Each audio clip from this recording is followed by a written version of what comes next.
La asignatura que vamos a dar tiene un título un tanto especial que normalmente los historiadores la verían en principio un poco rara, pero yo me tomo la licencia para titularla así porque creo que como historiador además y también como creyente, creo que debemos de atrevernos a considerar la historia de la Iglesia de esta manera, y es la historia de la Iglesia a través de los avivamientos. Y bueno, yo introduzco también algo ahí de hitos, pero los hitos hacen referencia a esos avivamientos, es decir, la forma en la que Dios obra a lo largo de la historia. Cuando estudiábamos teología en la asignatura pues, de teología en el contexto de la confesión que estuvimos viendo de Frege, hablábamos de la revelación especial de Dios. Y la revelación especial de Dios es como Dios nos habla a través de la Biblia, de la Escritura. Pero también está la revelación general de Dios. Es decir, Dios nos puede hablar de muchas maneras. De hecho, recordáis el Salmo 19 que dice que los cielos cuentan la gloria de Dios y la obra de sus manos. Bueno, los cielos no, la creación no es la Biblia, pero es una revelación general que nos habla de Dios. Pues bien, yo creo que en la historia Dios también habla, es decir, Dios también se revela. Y entiendo que como creyentes, y vamos luego a ver un poco el tema de definición, debemos de entender que si Dios existe, Dios deja huella. Si Dios es real, a lo largo de la historia, Dios le tenemos que constatar de alguna forma, ha estado ahí. Entonces, ¿cómo Dios ha obrado en medio de toda la historia? ¿Dónde vemos sus pasos? ¿Dónde vemos la forma en la que Él se revela? Y cuando Él se revela y hay un acercamiento, es decir, un paso de fe del hombre, de la mujer, de sus hijos, ahí surge lo que llamamos avivamiento. Vamos luego a definir un poco lo que es esto, pero en principio, simplemente tener en cuenta esto, recordar que incluso en la Biblia, la idea de buscar la forma en la que Dios se revela en la historia es importante. Fijaros que una de las secciones importantes de la Biblia son los libros históricos. Normalmente cuando hablamos, ¿en cuántos libros se clasifica la Biblia? Se suele hablar de libros de leyes, de profetas, pero también están los libros históricos. Y ahí nos encontramos, pues desde Josué hasta, pues no, hay un montón de libros porque pasamos por Primera de Reyes, Segunda de Reyes, Primera de Crónicas, Segunda de Crónicas, pero Esdras también es un libro histórico, Nehemías también lo es Esther, en fin. Y si vamos al Nuevo Testamento, lo mismo. Y el resto de libros que podemos decir que son proféticos, que son poéticos, también contienen historia. Es decir, nos hablan de cómo Dios se ha ido revelando a lo largo de la historia. Evidentemente, la Biblia es la palabra inspirada por Dios para revelarnos su voluntad a nuestras vidas. Es algo específico, especial, una revelación especial para nosotros. Pero vamos a ver a lo largo de la historia cómo Dios se revela. Y vamos a intentar definir qué es un avivamiento y poder entender cómo leer pues esos libros históricos y poder buscar en ellos a Dios, aunque muchas veces los autores, aún siendo cristianos, no acerquen su lupa a esa investigación de dónde Dios se está manifestando. Pero se cuentan los hechos y en los hechos nosotros podemos acercar la lupa y decir, aquí Dios está obrando, es que es algo evidente, ¿no? Y bueno, y nos vamos a dar cuenta que si vamos relacionando todos esos momentos de avivamientos en los cuales pues hay una relación del hombre con Dios de una forma muy especial que cambia la trayectoria, si vamos de una forma concatenada, pues siguiendo todos esos avivamientos, lo que estamos haciendo es la historia de la humanidad. Es la investigación que yo estoy haciendo últimamente. De hecho, sobre esto estoy escribiendo. Si entráis en Actualidad Evangélica en Ferede, veréis que hay artículos que van saliendo ahí mensualmente, que sobre esa línea y de lo que vamos a estar hablando, porque como estoy escribiendo todo eso, es de lo que vamos a estar hablando también en esta clase. Y sobre esto es que con Juan Carlos estamos teniendo los programas de radio y bueno, espero que por lo menos a final de este año poder sacar un libro en esta materia que tiene que ver con la realidad de Dios en medio de la historia. Pues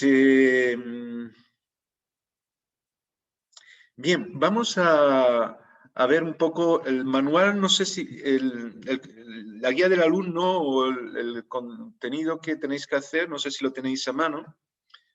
Si no, os lo pongo en pantalla y os explico un poco lo que vamos a hacer. Oye, cualquier duda, podéis abrir los micros y hablar. Y de todas formas, si no tenéis ruido en casa, podéis dejar los micros abiertos, ¿vale? Para que sea más fácil entrar. Bueno, no pasa nada, como si estuviéramos en una clase, podéis estar con los micros abiertos. Ahora, si tenéis ruido de fondo y molesta, lo podéis dejar quitado y lo ponéis cuando tengáis que entrar. Bueno, de todas formas, lo voy a poner en pantalla, que yo creo que será más fácil, por si no tenéis alguno a mano, y vamos a comentar un poco lo que vamos a ir haciendo. Bueno, en aviamiento e hitos de la historia del cristianismo. Pues eso, estamos hablando de la historia de la Iglesia a través de los aviamientos. Comentaremos alguna cuestión sobre esto. El objetivo general, pues bueno, ahí lo tenéis. En realidad ese es general en todas las asignaturas. Queremos estar capacitados para servir al Señor de la mejor manera, que Él nos use. Pero el objetivo concreto de esta asignatura, que eso es lo que espero que tengáis en cuenta y en este mes que podamos centrarnos en ello, es lo que tiene que ver con la reflexión sobre cómo Dios, lo que estaba explicando, actúa en medio de la historia. Por eso es importante que no solamente leáis, sino que reflexionéis sobre este tema que estamos tratando. Yo incluso a mis alumnos en historia, las clases que doy para formación de profesores de enseñanza evangélica en los colegios, les hago ver que es importante también mirar si hay lo que yo llamo, es un término que no se usa mucho, que queda un poco repipi, que es reviviscencias. Es decir, si cosas que ocurrieron en la historia de nuevo surgen de pronto. Porque hay muchas cosas que vamos a ver que han ocurrido a lo largo de la historia de una forma determinada y eso vuelve a ocurrir y es importante también analizar qué se hizo en momentos dados para ver los aciertos y los fallos y, bueno, y poder tener en ese sentido una mirada reflexiva, ¿no? Y ver la reviviscencia, es decir, cómo vuelven a vivir cosas, cómo vuelven a surgir cosas que ya en el pasado se dieron. Eso también nos va a ayudar a ver si vamos a analizar formas en las cuales Dios se hace presente y hay un avivamiento. Es interesante también ver en nuestro presente y nuestro tiempo si esas cosas se dan. Si esos mismos parámetros se están dando, si estamos en una situación de un nuevo avivamiento, con todo lo que ello implica. Pero bueno, la idea es esa, ¿no? Como objetivo concreto de la asignatura, pues eso, es decir, que el alumno pueda conocer esos hitos históricos más importantes del cristianismo. Y los hitos históricos más importantes del cristianismo tienen que ver con todo lo que estoy comentando. ¿Cuál es el contenido de esta asignatura? Lo tenéis muy fácil y bueno, sabéis que vamos a intentar próximamente desarrollar otras asignaturas en otro nivel de querigma. Vamos a tener una reunión del claustro de los profesores para ver algunas cuestiones sobre todo esto, ya os diremos, pero queremos introducir nuevas materias. Y en cuanto a las que estamos dando ahora, la estamos definiendo de una manera muy concreta con las guías, ¿no? Por lo menos intento que lo hagamos así. Y esta ya es la última asignatura, y después tendremos un día especial, hablaremos con vosotros, tener un acto para entrega de diplomas, los que hayáis terminado y demás. Y por lo menos tener un tiempo de oración, de reconocimiento y explicar algunas cosas que se van a hacer más adelante. En la asignatura concretamente de Historia de la Iglesia, contáis con el libro de Lima Hulwood, que es un libro que lo tenéis ahí. Es decir, no sé si lo habéis mirado ya. Tenéis el enlace, solamente tenéis que pinchar ahí y ya lo podéis descargar. Es que no está... Creo que se puede conseguir por Amazon. No estaba en stock, pero luego vi que estaba en Amazon. Está circulando. Yo pregunté en Proyecto Logos Sí. y me pueden conseguir el ejemplar. Bueno, yo le he pedido Vale. conseguir el ejemplar. Es que, Pero sí. del siguiente no hay manera de, ese sí que no lo encuentro por No, ningún sitio. ese está agotado sí o sí, ese sí que no existe, ahora os explico. Pero el primero sí, el primero sé que está circulando, en Amazon lo he visto, y no es caro. Es decir, que si lo podéis tener está bien, es un libro, no es muy caro porque además no es muy voluminoso. Busqué un libro que fuese asequible para esta asignatura y de hecho para esta asignatura, como es un mes nada más, de sobra para poder ver lo que estamos diciendo. Vamos a ceñirnos solamente a unos temas concretos porque no podemos meternos en toda la historia.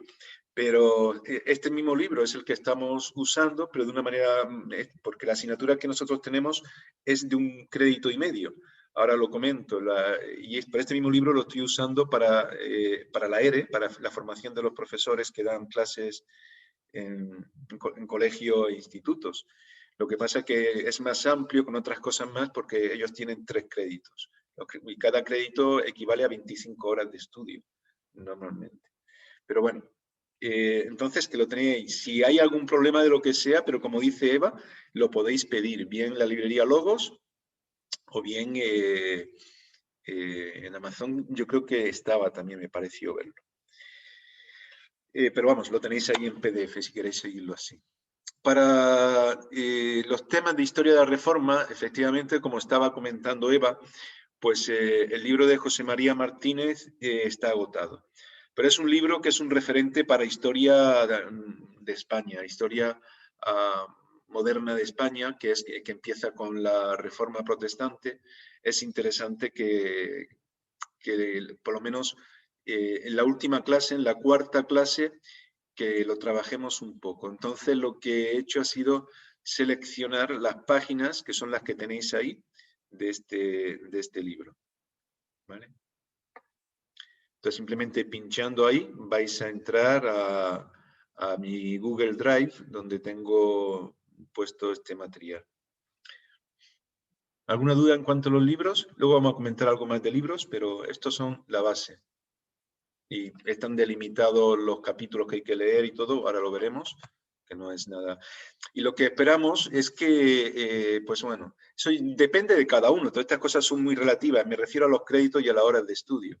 Para lo que tiene que ver con esta asignatura no es tanto trabajo, sino es una lectura pausada y escribir 2 o 3 folios en cada sección. Vamos a tener 4 clases, ahora por la mañana tenemos 2, este sábado, y el siguiente sábado, creo que es el 19, tenemos las otras 2. Entonces son por clase 2 o 3 hojas simplemente de análisis de lo que es esta parte del libro. Es decir, y la idea no es simplemente resumir, sino conforme leáis esas páginas, pues analizar un poco esos puntos claves que vosotros entendéis que son más de resaltar y explicar por qué, ¿no? Esa es la idea. ¿Vale? Aquí yo pongo que 1,5 créditos, porque es lo que se dice, equivale pues más o menos a 2 horas, 1 hora y algo al día, porque si son 8 horas semanales, pues eso, 8 horas a la semana, de lunes a viernes, pues no sé si llegan a 2 horas, ni llega. Es decir, que es 1 hora y algo lo que tendría que dedicar más o menos. ¿Cómo se va a evaluar la asignatura? Bueno, si queréis tener una idea, pues es conforme entiendo la lectura del libro, las páginas que estáis aportando y todo eso, con los trabajos escritos es lo máximo, ¿no? Que sería un 30, un 50%, sería un 80%. Y luego ya la asistencia y vuestra propia participación y tal, pues a las clases y demás, cómo participáis o desenvolvéis un 0,5. ¿Vale? Simplemente un detalle. No vamos a tener examen, ¿no? Sino simplemente así. A nosotros no nos obligan. Hay sitios que en la ERE sí que tenemos que tener examen porque es obligatorio. Y luego las tutorías, pues ya sabéis, cualquier duda, o bien me mandáis pues una pregunta, o bien por el grupo o por correo, por el WhatsApp, como queráis. Aquí yo creo que dejé mis datos. Bueno, mi teléfono yo creo que como está ahí el WhatsApp, y creo que por algún lado está, ¿no? ¿Dónde está mi nombre? Porque para mandar los trabajos, los podéis mandar. Yo creo que estaba puesto el correo, no lo veo ahora. No sé si está al final o al principio. Si no, o lo pongo ahí. Tendría que estar por aquí. Pero bueno. El correo de la asignatura es Kerigma. ¿Cómo era? Historia de la iglesia.kerigma@gmail.com. Pero yo lo envío, que lo estoy diciendo de memoria, no estoy seguro si lo estoy dando bien. Y ahí, a ese correo, podéis mandar todos los trabajos conforme lo vais haciendo, ¿vale? Lo ideal es que lo vayáis haciendo sobre las marchas y que no se acumulen, que luego luego es más complicado, que no es tanto si se va dedicando un poquito de tiempo cada día. ¿Que lo queréis poner en el grupo de WhatsApp? Como queráis. ¿Que me lo queréis mandar a mi WhatsApp personal? Como queráis. No hay problema en eso. Entonces son 4 temas. El primero es la Iglesia Apostólica desde la ascensión de Cristo hasta el edicto de Constantino. De hecho, en el libro hay este tema, hay un tema definido así, ¿no? Entonces ese es el tema que hay que leer y aquí donde pone de 2000 a 250 palabras es algo aproximado para que tengamos una idea. Viene a ser lo mismo que 3 páginas. Lo que pasa es que se pone eso de 2000 a 2250 palabras porque a veces me he encontrado con alumnos que dice 3 páginas, pero claro, ponen las letras a 20 puntos de grande. Y con 4 líneas ya te hacen 3 páginas. Entonces, no, es decir, tiene que caber un número de palabras por lo menos que letra normal está por ahí, ¿no? 2000, 2200, pero vamos, viene a ser eso, aproximadamente 3 páginas escribiendo normal. ¿Vale? Y lo que habría que destacar en el comentario, ya explicaba algo más o menos, pero aquí en cada sección, en esta parte, por ejemplo, pues los puntos más destacados es la expansión de la Iglesia. Estamos aquí en el inicio, y por qué son esos puntos los más destacados. La importancia que tuvo el apóstol Pablo y el Evangelio en Europa, es decir, cómo llega el Evangelio a Europa y la importancia que tuvo el apóstol Pablo, es la idea. La ortodoxia cristiana frente a la secta. Cuando hablamos de la ortodoxia no estamos hablando de la iglesia ortodoxa, que es otra cosa que se formará en el siglo IV. Ya empieza a dividirse la iglesia ortodoxa, que sería la oriental y la occidental, de una forma muy definida. Ya veremos algo de eso. Pero será así, incluso el Imperio Romano caerá en el 476, si no me acuerdo, en el año 4, si mal no recuerdo, en el año 476, pero la iglesia, el imperio de Oriente sigue, que sigue siendo imperio romano, pero de Oriente, hasta que cae ya Bizancio, que es como se llamaría, y vamos a ver también algo de esto, porque la idea es que el primer punto esté centrado en ese desarrollo inicial de la iglesia, y ver todos los grupos sectarios que surgen frente a la doctrina que entendemos bíblica, eso es lo que llamamos ortodoxia. Y esos grupos sectarios serían los grupos pues, heterodoxos, es decir, los que tienen pues, una línea errónea a la luz de las enseñanzas de la Escritura. Y vamos a ver que todo eso tiene una parte positiva y negativa. Vais a ir viéndolo. ¿Por qué surgen todas esas sectas o todas esas enseñanzas falsas? Porque hay muchas personas que se desprenden de ciertos movimientos más establecidos, porque si bien estaban en cierta ortodoxia, no había vida. Es decir, se conocían las doctrinas, pero no se vivían. Entonces muchos se van a desprender de todo eso, van a ver testimonios nefastos y buscan por sí mismos, pero muchas veces se meten en algunos jardines que no eran muy recomendables por la influencia que muchas veces hay alrededor y se introducen pues, elementos contrarios a la Biblia. De hecho, vamos a ver que esto suele ocurrir cuando dejamos, y eso todavía es una de las reviviscencias, es una de las cosas que vuelven a ocurrir en nuestro tiempo, cuando dejamos que la cultura nos influya tanto, nos permee, nos entre y al final hagamos de la palabra de Dios como algo que está muy en consonancia a lo que es la cultura. Y a veces en la cultura hay otros aspectos que son totalmente paganos y que se introducen.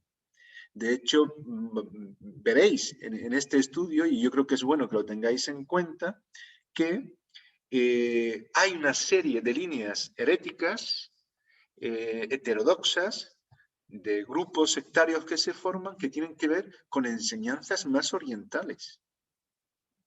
Mientras que en Occidente parece que surgen otro tipo.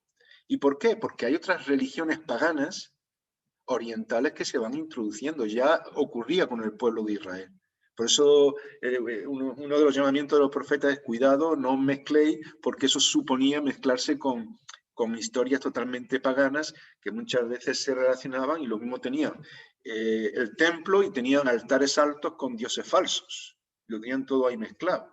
Bueno, esas cosas son las que tenemos que seguir cuidando en nuestro tiempo. Muchas veces entendemos que lo que nosotros hacemos es lo bíblico porque lo hemos hecho toda la vida y muchas veces hay cuestiones que se introducen por influencias culturales que a veces son influencias bastante paganas y hay que tener cuidado con todo esto. Una de las cosas que se dan, sobre todo en las iglesias más clásicas, por poner un ejemplo que me viene ahora mismo a la mente, de estas influencias son las que nos deja también la Iglesia Católica a nosotros, porque es lo más cercano a nuestra cultura en España, estamos hablando, pero también en una buena parte de Europa, como vamos a ver, y del mundo en general, en Latinoamérica y en muchos sitios. Si os dais cuenta, en muchas iglesias evangélicas, ya digo que no en todas, sobre todo en las más tradicionales, suele haber una mesa en el centro. No sé si es el caso, lo que vosotros habéis visto, suele haber una mesa y un púlpito detrás. Una mesa que está un poco al lado, y en esa mesa es donde se tiene la cena del Señor, y se tiene la Santa Cena, se pone la ofrenda y tal. Y hay iglesias que si quitan eso, es pecado. ¿Qué ocurre? Que la Iglesia Católica, para ellos, eso es el altar. El altar es donde se produce, en el Antiguo Testamento, los altares se forman para hacer los sacrificios a Dios. Es decir, eran lugares de testimonio, pero también de sacrificio. Era un puñado de piedra donde se quemaban, esos los más rudimentarios, las ofrendas a Dios, hasta llegar al tabernáculo y llegar al templo donde ya estaba el altar de los sacrificios. ¿Qué pasa? Que la Iglesia Católica asume una serie de cuestiones, ahora no vamos a entrar en teología católica en este momento, pero simplemente para poner el ejemplo, asume una realidad para sus misas. Y para que exista una misa tiene que haber un sacrificio. Ellos lo llaman un sacrificio incruento, es decir, que no tiene dolor, que no produce dolor, pero Cristo tiene que volver a morir. ¿Dónde muere? En el altar. En el altar, porque en el altar es donde se produce, por medio de la Eucaristía, ese sacrificio incruento. Entonces, la misa requiere de un altar. Y muchas veces nosotros asumimos eso como con la cena del Señor y todo eso como si fuera un altar también. Pero nosotros no tenemos altares en nuestra iglesia, aunque es muy propio a veces cuando dicen los novios, me he casado en el altar, o vamos a pasar al altar. Pero claro, ¿cuál es el altar en nuestras iglesias? Entonces, hay cosas, esto es algo más, no es tan drástico, pero hay cuestiones que son muy drásticas y que a veces se van a colar en nuestra forma de entender las cosas y hay que tener cuidado. Una de las cuestiones, una de las herejías que más importancia tendrían a lo largo del cristianismo tendrán que ver con la divinidad de Jesús. Y eso va a ser también por influencias, por un lado del judaísmo, pero por otro lado también de religiones paganas. Bueno, entonces tened cuidado con esto, valoración general del alumno, avivamiento, huella del Espíritu Santo, contrastes con el presente, lo que estamos hablando, ¿vale? Y el segundo tema, desde el edicto de Constantino hasta la caída de Constantinopla. Son dos temas importantes. Si nos da tiempo lo comentamos hoy también. Es decir, el edicto de Constantino va a producir un antes y un después. Y la caída de Constantinopla, que es en el año 1453, es cuando ya sí que desaparece el Imperio Romano. Porque si bien se da la fecha del 476 con el último emperador, con Rómulo, la verdad es que seguiría Oriente, con todo lo que sería el Imperio Bizantino y la Iglesia Ortodoxa, con capital. ¿Dónde estaba la capital de Roma? ¿En Oriente? ¿Os suena? ¿Quién fundó la capital de Oriente? Constantino, el gran emperador que se llamaba Constantino. Entonces, la capital llevó su nombre, que era Constantinopla. Constantinopla. Y actualmente, curiosamente, Constantinopla, ¿sabéis qué capital es? Digo capital porque es capital de Turquía, Estambul. Estambul, donde hay tantas historias y que, por cierto, el miércoles próximo vamos a tener nosotros en la iglesia, tenemos una actividad que se llama ¿Cómo creerán? La tenemos por Zoom. Está abierta a todas las personas, a todas las iglesias, para sensibilizar en cuanto a la labor misionera. Y va a estar con nosotros un pastor español, se llama, ¿cómo era? Carlos Madrigal, que lleva muchos años viviendo en Estambul y nos va a hablar de cómo relacionarnos con los musulmanes, es decir, con aquellas personas que tienen el Islam como base, el Corán, y cómo podernos relacionar con ellos. Bueno, pues ahí estaba la capital del imperio, Constantinopla, y ahí está toda esa influencia. Iremos viendo un poco todo esto. No perdáis de vista tampoco el Islam, que va a causar siempre un efecto en la marcha de la Iglesia, porque desde el siglo VII, desde el 600 y cuánto, se me escapará el pico, pero bueno, va a estar ahí desarrollándose desde que Mahoma tiene ese llamamiento especial, el Islam, para conquistar el mundo. Bien. Entonces, en esta parte de aquí, ventajas y desventajas para el cristianismo a partir del edicto de Constantino, se dan una serie de cuestiones ahí que son positivas, pero otras que no. ¿Cuáles son? De intentar identificar eso, las grandes controversias que surgen en todo ese proceso, siguen teniendo eco en la actualidad. Bueno, yo ya os digo que sí, pero mirarlo, verificarlo, argumentarlo, porque siguen teniendo eco en nuestro tiempo y son muy antiguas. De forma razonada, sin los personajes cristianos más destacados en esta época, el cristianismo sería diferente en la actualidad. Ahí surgen una serie de personajes que van a crear, digamos, escuela, que van a ser los teólogos de aquel tiempo.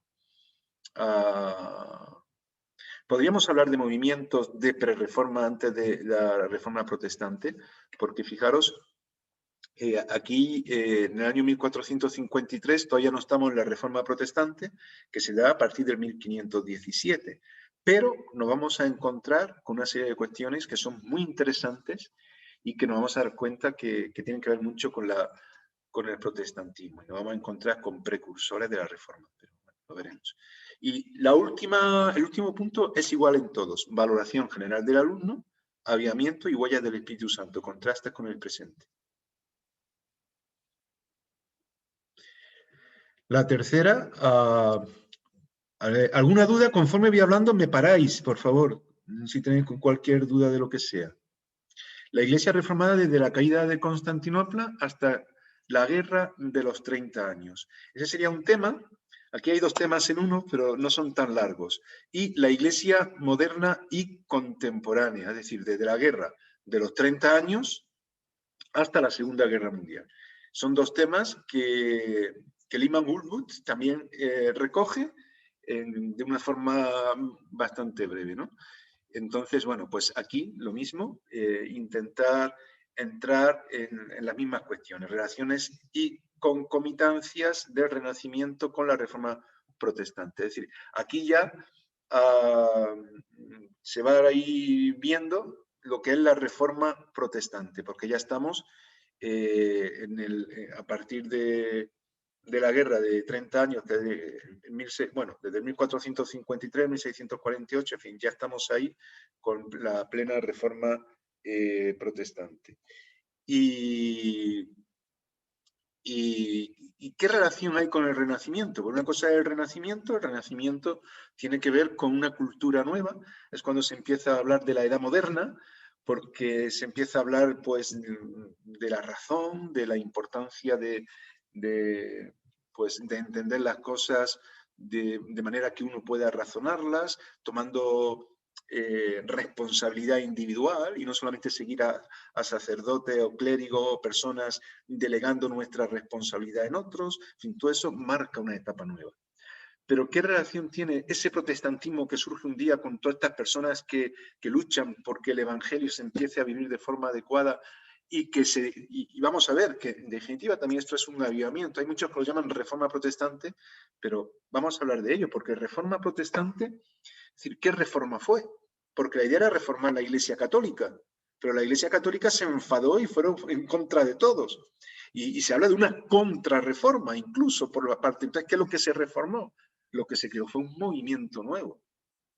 Aunque algunos hablan de reforma dentro de la Iglesia Católica, pero fue un movimiento nuevo, un movimiento de avivamiento. Vamos a ver que eso no se suele utilizar por los historiadores, se habla de la reforma protestante como una cuestión política. Es que, claro, los avivamientos, vamos a ver que tienen un efecto que transforma incluso la política y la historia de la humanidad y la sociología y la forma de vivir, porque entran parámetros y principios nuevos.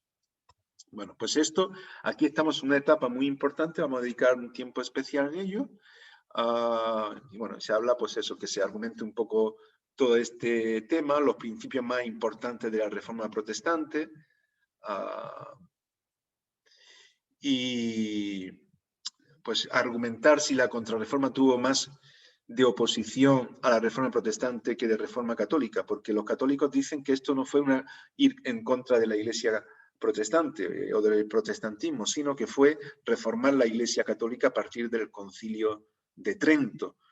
Pero, en fin, eso es que lo valoréis en lo que se comenta, pero se dan una serie puede haber algo de reforma dentro de la Iglesia Católica, pero lo que se dio fue un desarrollo sistemático para parar el avance del protestantismo.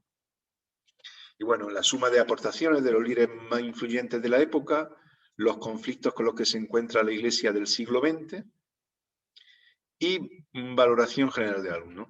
Aquí tenéis que ver, este es un poco más amplio este tema, entonces tenéis que buscar los aspectos más importantes y poner vuestra valoración. Y luego terminamos con el cuarto punto, que tiene que ver, este cuarto tema tiene que ver con la reforma, pero en España. Y ahí donde entra el material de José María González, que como estábamos, perdón, José María Martínez, que como estamos comentando, está agotado el libro, pero lo tenéis, os he dejado ahí las hojas. La España evangélica ayer y hoy. Y aquí pues hablar un poco de cómo ocurre todo esto en nuestro tiempo. ¿Vale? Bien, pues este es la guía que os dejo, que ya tenéis, y ahí está pues todo el contenido de lo que hay que desarrollar. ¿Alguna duda en cuanto a eso? ¿Tenéis alguna duda? ¿Lo tenéis claro? Sí, una pregunta, Juan Manuel. ¿Los temas entonces que son los mismos títulos de cada punto? Sí, Vale. Sí. No está todo el libro, sino las partes que he entendido que es más importantes para esta asignatura, para lo que es el tiempo que tenemos de 1 crédito y medio, que no nos da tiempo de cogerlo todo. Pero está la mayor parte del libro. Ten en cuenta que es un libro pequeño, no es un libro voluminoso. Entonces, sí. Así que está fácil, por eso no he puesto ni siquiera números de páginas del libro, porque están los temas. Vale, gracias. Ahora os voy a explicar que hay un poco de confusión para que no os liéis, pero bueno, vamos a hacer un repaso amplio, una introducción amplia de todo esto. Vamos a ir, voy a cambiar, a ver cómo lo hago aquí ahora. Vamos a dejar de compartir, pero yo lo que quiero es compartir otra cosa. Bueno, dejo de compartir y ahora vuelvo a compartir otra vez porque quiero entrar en otra cuestión. Aquí. Vale.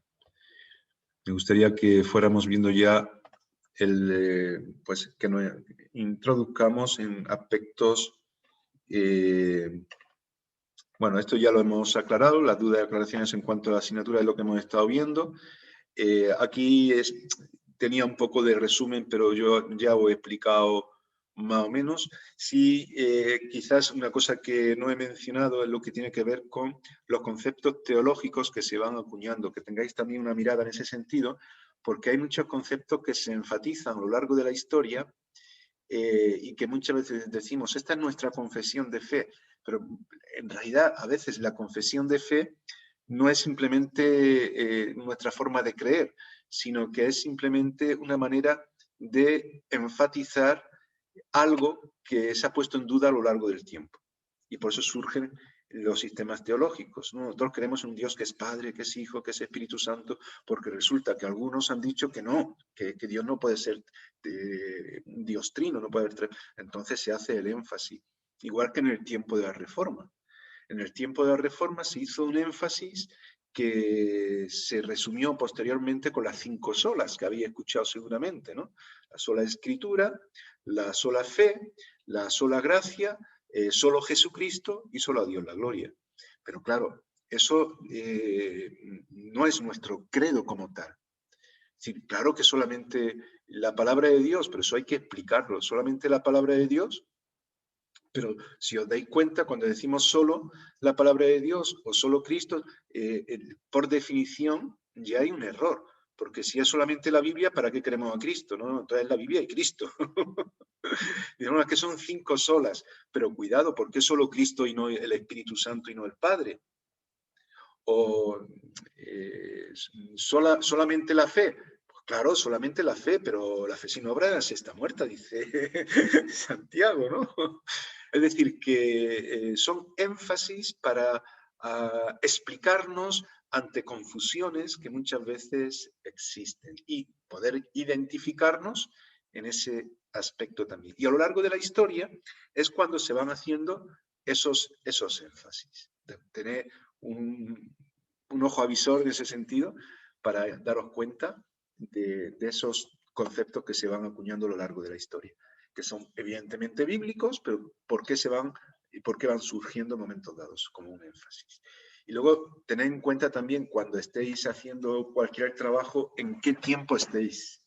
Si estáis en la historia antigua, en la medieval, en la moderna, ahora vamos a ver un gráfico, porque en realidad no son los conceptos lo importante, sino que hay una forma de vivir que hay que tenerla en cuenta porque lo que se da en ese contexto y no podemos extrapolar, es decir, no podemos sacar algo de la historia antigua y decir que se va a hacer lo mismo que en la historia moderna, porque son influencias muy diferentes. Muy diferente. La historia antigua, la esclavitud era muy común, se vivía con una serie de parámetros que se entendían como muy normales, pero en otro tiempo de la historia no era así. Entonces hay que saber caminar con todo eso que está en el contexto histórico, así como saber en qué lugar nos encontramos. La zona geográfica donde ocurren las cosas afecta también la manera de llevar a cabo ciertas cuestiones. Bueno. poder ver un poco. Por eso los historiadores siempre pues, van a estar trabajando con mapas y para ver cómo se van dando las cosas. Por el desarrollo, digamos, que se llamaría geopolítico, es decir, de cómo se desarrolla los países con unos gobernantes y una política determinada, con fronteras políticas, pero también físicas, es decir, que hay realidades que tienen que ver con cuestiones pues, del lugar. Nosotros, por ejemplo, que tenemos una cultura muy mediterránea, podemos entender muchos aspectos de la palabra de Dios. ¿Por qué? Porque el pueblo de Israel se desarrolló, y en tiempo de Jesús fue así también, en una cultura mediterránea. Pero si te vas a otro sitio y hablas del cordero y hablas de... No sabes de qué estás hablando porque no les es común. Nunca han visto un cordero. Sin embargo, nosotros hablamos de olivos, estamos rodeados de olivos en España, o de higueras, que también cuando Jesús pasó por una higuera y se secó, ¿y qué es una higuera? ¿Y qué es tal? Y, bueno, para nosotros, por eso digo que depende de dónde estemos, también de forma física, en cuanto a geografía, nos ayuda a entender algunas cuestiones. Bien. Cuando hagáis los trabajos, por favor, ponedle el nombre, tanto al archivo, no somos muchos, en este caso no hay, sí tengo problemas cuando hay muchos alumnos, porque llegan los archivos, no se pone el nombre en el archivo y al final no sabes de quién es, hasta que no, y a veces lo abre y tampoco está puesto dentro, es más complicado, pero bueno. Esto ya lo he comentado. Los libros de la asignatura, ya hemos dicho que es este, de Jesse Lehman. Y como se estaba comentando antes, se puede conseguir. Este es el que, hombre, yo espero que puedan sacar una edición nueva porque se agotó rápidamente y, claro, el autor ya falleció. Entonces, pero no sé si quién tendrá los derechos que no nos ha vuelto a sacar. Quería dejaros también constancia de algunos de mis libros. Seguramente más adelante tengamos, sabéis que después de 2 meses solemos tener una mesa de debate que llamamos, con un tema determinado. El anterior creo que fue con Alex San Pedro, que estuvo con nosotros, y en esta ocasión que estamos con el tema que tiene que ver más con historia, porque estamos siguiendo 4 módulos y estamos en el último, que es de historia, que es el pueblo de Dios, ¿no? El pueblo de la Biblia, que es como se llama el módulo.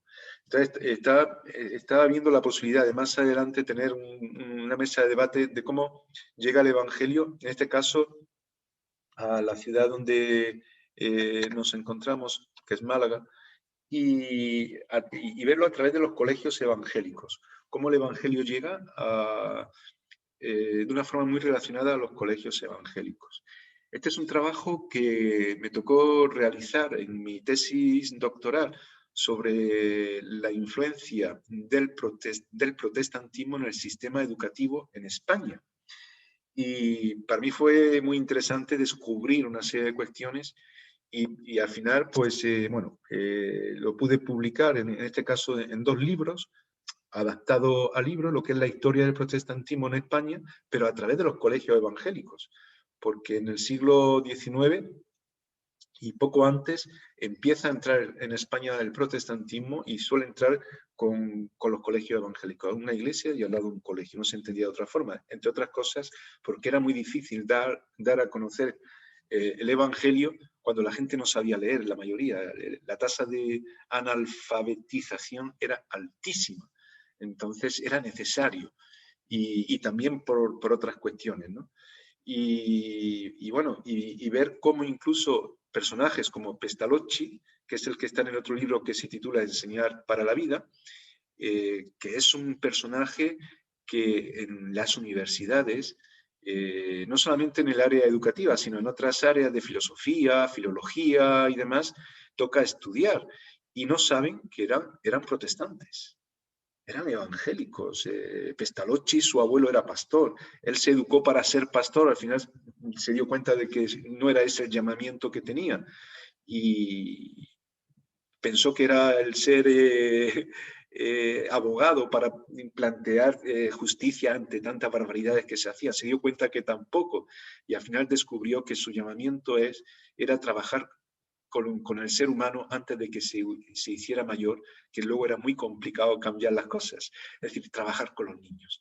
Y empezó a trabajar en todo un sistema pedagógico tremendo en Suiza. Bueno, es muy interesante todo lo que él desarrolla porque tiene principios bíblicos protestantes que influirán en otros como en Krauss. Luego se desarrolla todo un movimiento krausista que para España será muy importante porque para buscar la libertad en España y los colegios para todas las personas a través del instituto, la institución libre de enseñanza, lo que harán ellos es irse a Alemania y estudiar a estos personajes, a estos sistemas de pedagogía.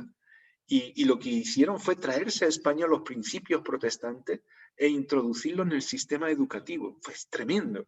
Y eso muchas veces ni la gente que está en la universidad lo sabe, pues no lo han estudiado desde esa perspectiva. Y estudian a Krauss, estudian a Pestalozzi, a Froemer y a un montón de gente para estudiar pedagogía. Pero no tienen en cuenta que esas personas estaban imbuidas totalmente por la palabra de Dios. Y bueno, es muy interesante y esos son libros que por lo menos en la ERE también lo estamos aplicando para la formación de profesores con la idea de conocer más la historia, en este caso, de España. Estos libros, si tuvieran interés, los tengo, están en Amazon, se pueden pedir incluso como ebook y como libro físico también. Y luego tenéis una serie de libros generales de la historia, por si os interesa alguno, que os lo dejo aquí como se va a quedar grabado, luego lo podéis repasar, pero ahí estos son libros de historia general del cristianismo.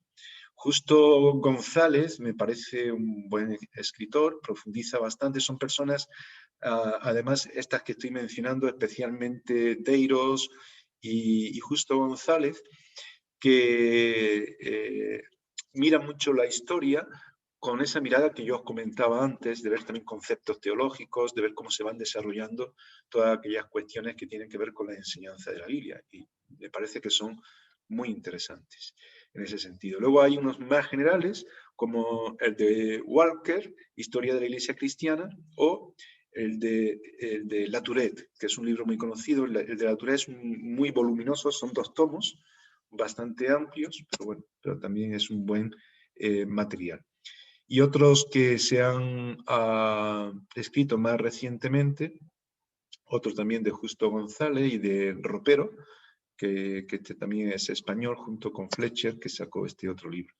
Y hay 2 libros más simplemente para enfatizar más el hecho de la reforma protestante.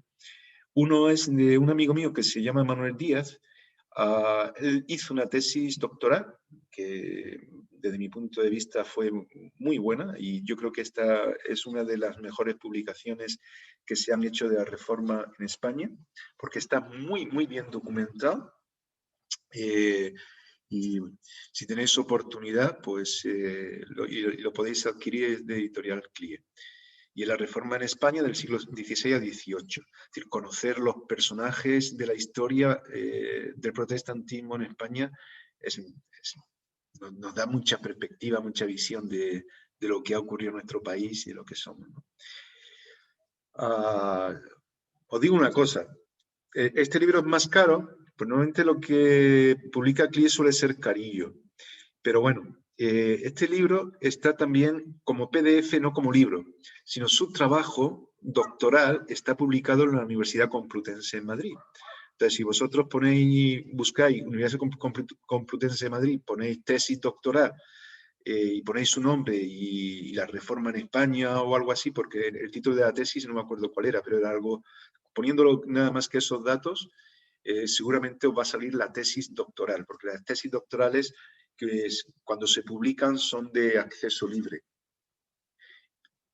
Lo que pasa es que es la tesis doctoral, no está hecho en formato libro, lo que significa que a lo mejor voy a encontrar ahí con 700 páginas, con mucha bibliografía, muchos datos, pero bueno, para aquellos que quieran hacerlo en un momento dado, un estudio y demás, es muy interesante.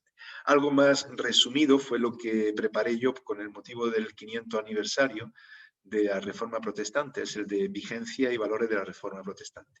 Este también está en Amazon, ebook, lo tengo yo, también está hasta en la librería de nuestra iglesia, lo tenemos, en Logos también.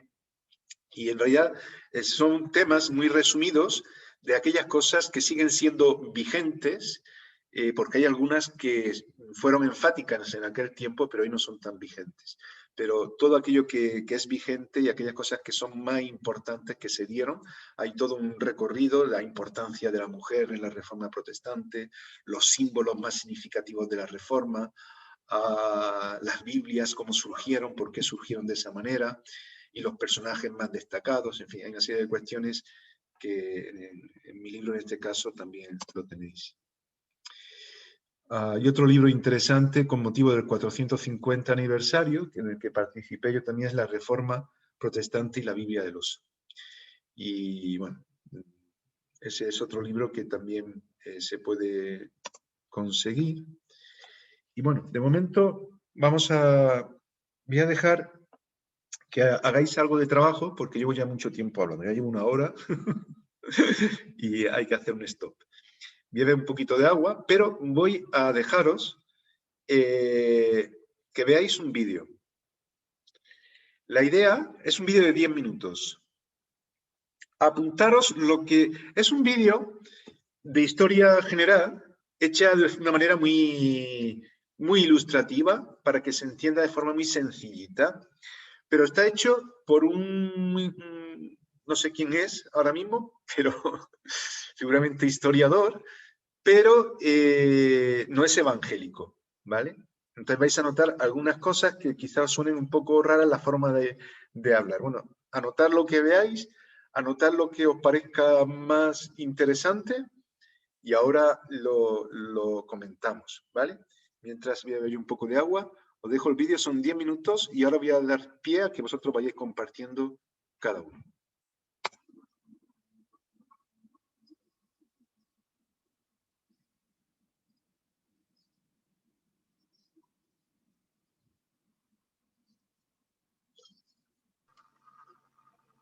No tiene audio. Perdón. ¿No tiene audio? Bueno, creo que... No sé si... ¿No se oía? Yo no lo escucho. Vale. Yo tampoco Ok. lo escucho. Es que yo creo que hay que dar entonces...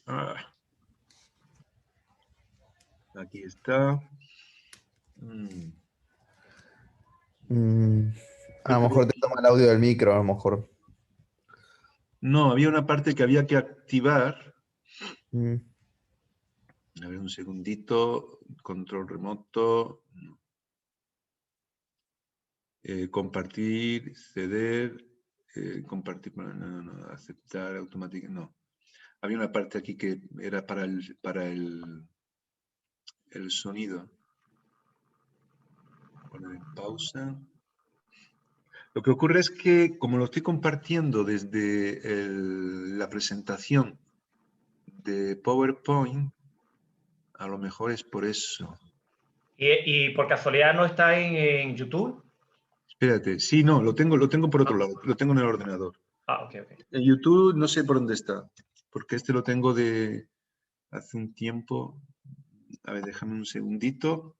Me voy a ir a buscar. Voy a cerrar esto. Bajo esto. Vale. Y nos vamos ahí. Tengo yo aquí lo que... Vamos a ver el libro de... Un segundo. Me voy a ir a nuestra asignatura, que yo creo que lo tengo en la carpeta.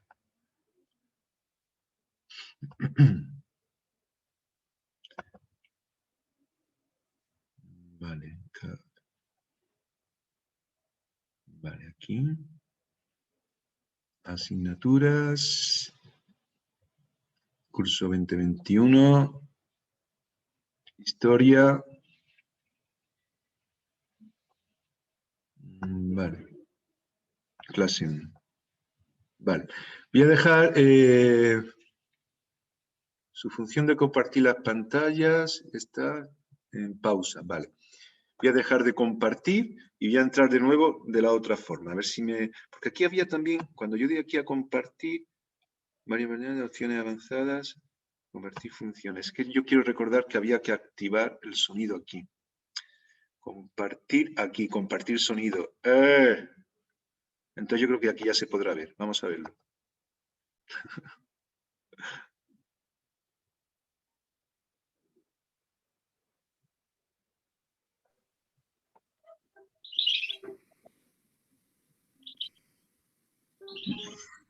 A ver si ahora se oye el sonido. Eva, no sé si estabas en ese momento. Vamos a hacer una valoración de un vídeo que vamos a ver. Llevo todo el rato aquí. Ah, vale, ok. Vale. Como no sabía si habías ido al baño o algo, me he visto que no estabas ahí. A ver. No, porque estaba aquí mi Luz María y... Todo empieza aquí, ¿Se con oye el ahora? pueblo judío. Ahora sí suena. Un pueblo que ha sido dominado a lo largo de muchos siglos por los imperios poderosos de la zona. Es un pueblo especial, porque ha desarrollado la idea de ser el pueblo elegido por Yahvé, su Dios, y además esperan que un día Dios les envíe un Salvador, un Mesías, que les libere. Alrededor del año cero, la situación de este pueblo no es buena. Está dominado por el Imperio Romano y al mando de unos dirigentes totalmente despreocupados de su gente. Y justo en ese momento llega él, Jesús, un hombre de familia humilde que durante sus 3 últimos años de vida se dedica a predicar, a difundir un mensaje muy potente y novedoso para aquella cultura. Fíjate, a través de su mensaje insiste a la gente del pueblo llano a ser solidarios unos con otros, y a los ricos los critica de forma dura e hiriente. Era un hombre con mucho carisma, por lo que resultó muy convincente y reunió muchos seguidores. De hecho, empieza a pensarse que Jesús es Cristo, el enviado de Dios que tanto tiempo llevan esperando. Se hace tan popular que se convierte en una figura muy incómoda para las autoridades judías y acaban matándolo en la cruz. Pero con ello no consiguen su objetivo. Como sabes, Jesús tuvo 12 grandes discípulos, los 12 apóstoles. Estos se convierten en los grandes profetas de su mensaje, primero en Judea, pero luego, al ser también perseguidos, se dispersan a lo largo del imperio. Ahora, estos tienen sus seguidores, a los que llamarán cristianos, y así se van creando comunidades de cristianos. Estos van organizándose y colocan al frente de cada una de ellas un supervisor, el obispo. Y siguen las persecuciones. De hecho, durante diferentes épocas las autoridades del imperio persiguen e incluso condenan a muerte a los llamados cristianos. Surge así la figura de mártir. Todo cambia en el 313. Los seguidores de la nueva religión son cada vez más, y el emperador de entonces, Constantino, quiere tenerlos de su lado. ¿Qué hace entonces? Legaliza el cristianismo. Así se acaban las persecuciones y para el siglo V el cristianismo se extiende ya por todo el imperio. Pasa a convertirse así en la religión oficial. Y se seguirá expandiendo hacia el norte poco a poco. Y de aquí en adelante, cuanto más grande es la ciudad que dirige, mayor es la reputación del obispo. Y cuando el imperio se parte en dos, los obispos más importantes son el de Constantinopla en esta parte de aquí y el de Roma en esta parte de aquí. A este pronto empezará a llamársele Papa. A partir de ahora, las cosas se ponen feas. Atento, por un lado, con la conversión a lo bestia de la población al cristianismo, se pierde en gran parte el mensaje revolucionario de Jesús. A esto se le suma que el imperio cae, los bárbaros lo han dejado todo medio en ruinas, y por tanto mucha de la organización eclesiástica se va al garete. Así que ahora el cristianismo ha perdido contenido y ha perdido estructura. Y fíjate, porque en la ciudad de Roma, ahora que no hay emperador, el Papa se convierte en la máxima autoridad, en la figura más poderosa. Atento, porque en esta otra zona están pasando cosas importantes. En el siglo VII surge una nueva religión en Arabia, el Islam. Toda una revolución en el mundo árabe y con gran dinámica militar. Pues bien, el Islam va ocupando toda esta zona, hasta llegar aquí, incluso hasta Roma. Y así, se enciende la tensión entre cristianos y musulmanes que en lugar de ver las similitudes de sus religiones, se enfrentan por intereses políticos y militares. Luego te sigo contando. Volvamos a hablar del Papa, que ya verás qué lío. Como te he dicho, ahora, el Papa es la máxima autoridad de Roma. Pues bien, de aquí en adelante, va involucrándose en los enredos, alianzas y luchas de poder característicos de cualquier persona interesada en dominar. Y durante los siguientes siglos, seguirán peleando por mantener su poder y ejercer autoridad sobre todo. Hacen vida de reyes, y la corrupción y la avaricia se convierten en algo común entre la mayoría de los papas sucesivos. Increíble, ¿verdad? Poco se parece todo eso al mensaje que quería transmitir Jesús, ¿no? Siglo XI. El cristianismo se ha ido reestructurando y se extiende más o menos así. ¿Te acuerdas de Roma y Constantinopla? Pues entre tanta decadencia se genera entre ambos obispos grandes tensiones, y en 1054 se produce una ruptura, el gran cisma entre las dos iglesias. A partir de ahora se divide la iglesia romana aquí y la iglesia ortodoxa aquí. Pero paremos un momento, que no todo es degeneración en el cristianismo. Te hablo de los monjes benedictinos, que desde el siglo VI van extendiéndose por gran parte de Europa. Estos, siguiendo la esencia de la palabra de Jesús, se organizan en monasterios y ayudan a la gente de los pueblos próximos a reorganizarse y a mejorar la calidad de sus vidas, que por entonces era miserable. Esto es otra cosa, ¿no? Y ya verás, a lo largo de la historia van a existir dos mundos dentro del cristianismo. La iglesia de base, más humana y sensibilizada con las necesidades sociales del mundo, y la de la jerarquía, centrada mucho más en mantener su estatus. Volvemos a la tensión entre cristianismo e islam. Lo de ahora te suena seguro. Por un lado, en la península ibérica se produce la Reconquista, de 722 a 1492. Los ejércitos cristianos van ganándole terreno a los musulmanes hasta recuperar todo esto.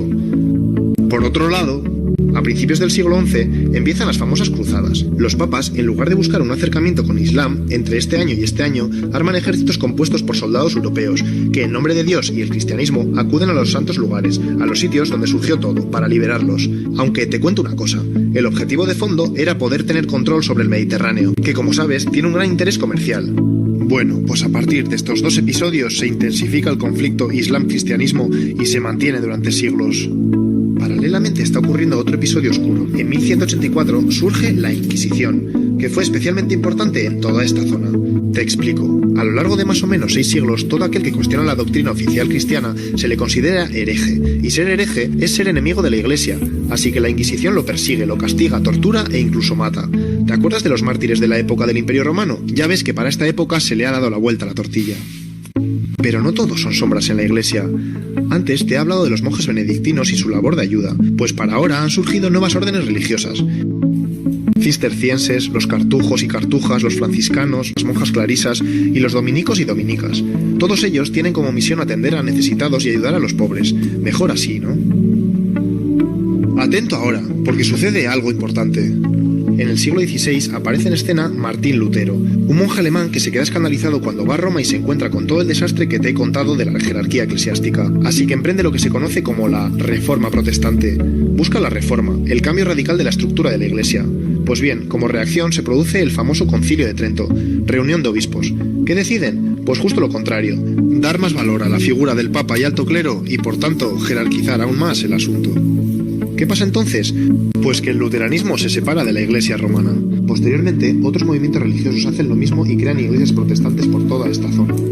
Y también en Inglaterra, donde el rey Enrique VIII quiere divorciarse de su mujer, pero como el Papa de entonces no le da permiso, se enfada y opta por romper con la Iglesia romana. Así se crea la Iglesia evangelista. Ya ves, la Iglesia romana se ha reducido geográficamente y comienza a autodenominarse católica. Pero espera, que entonces llega la época de la expansión de Europa por todo el mundo. En la medida que los países de Europa van conquistando territorios, llevan ahí su religión y a sus misioneros, y el cristianismo se expande por todos estos sitios, más o menos así. Paremos un poco que te cuento algo. San Ignacio de Loyola funda la Congregación de los Jesuitas, un grupo de religiosos más dinámicos y con mayor impulso de expandir su fe. Y lo hicieron por todo el mundo, pero de forma algo diferente. En lugar de dejar que los conquistadores dominaran a las poblaciones indígenas y les sometieran, ellos luchaban por reorganizarles. Ante todo aquí. A los conquistadores no les gusta esta jugada y consiguen que el Papa les condene y los suprima. No más jesuitas por estas tierras por una temporada. Damos un salto hasta el siglo XVIII, el de la Ilustración, que como sabes defiende el poder de la razón y lo científico frente a la fe y superstición. Hasta ahora la Iglesia ha sido la que ha dado la explicación de las grandes verdades. Pero ahora surge una marea de movimientos ideológicos, sociales y científicos revolucionarios y la Iglesia siente que son una amenaza de su dogma, por lo que adopta una actitud a la defensiva. Como reacción, se opone e incluso ataca a todo aquel que cuestiona el pensamiento religioso. Es necesario un nuevo concilio. Vaticano I en el siglo XIX. Reunión de obispos otra vez. Decisión, se afianzan aún más en la postura de que la religión es la fuente de las máximas verdades. Ya ves, la Iglesia no consigue ir a la par de los nuevos descubrimientos y de alguna forma queda automarginada. Menos mal que la moneda tiene otra cara. No te olvides que en contraposición a todo esto que te cuento, sigue existiendo una gran dinámica religiosa. En estos siglos se crean cientos de congregaciones religiosas para salir de ese estancamiento, extender así, a lo largo del planeta, la vida cristiana, y además, hacer una labor humanitaria y de ayuda para mejorar la sociedad. Llega el siglo XX. Con todos los desastres de las guerras mundiales y ante el encierro del pensamiento de la Iglesia que te he contado, progresivamente surge la teología de la liberación. Los seguidores de la teología de la liberación desean un cambio en la dinámica que ha adquirido la Iglesia, y así centrarse en los verdaderos problemas sociales del mundo para solucionarlos. La teología de la liberación adquiere tanta fuerza que provoca un nuevo concilio, el del Vaticano II. En el concilio se decide apostar por este cambio, ya era hora. Sin embargo, en las décadas siguientes, ese espíritu del concilio no llega a cuajar tanto como se esperaba dentro de la jerarquía eclesiástica. Eso sí, en numerosas zonas del planeta sigue habiendo una dinámica de personas cristianas que continúan siendo fieles al mensaje de Jesús y que buscan la solidaridad entre gentes y pueblos. Hemos llegado a la actualidad.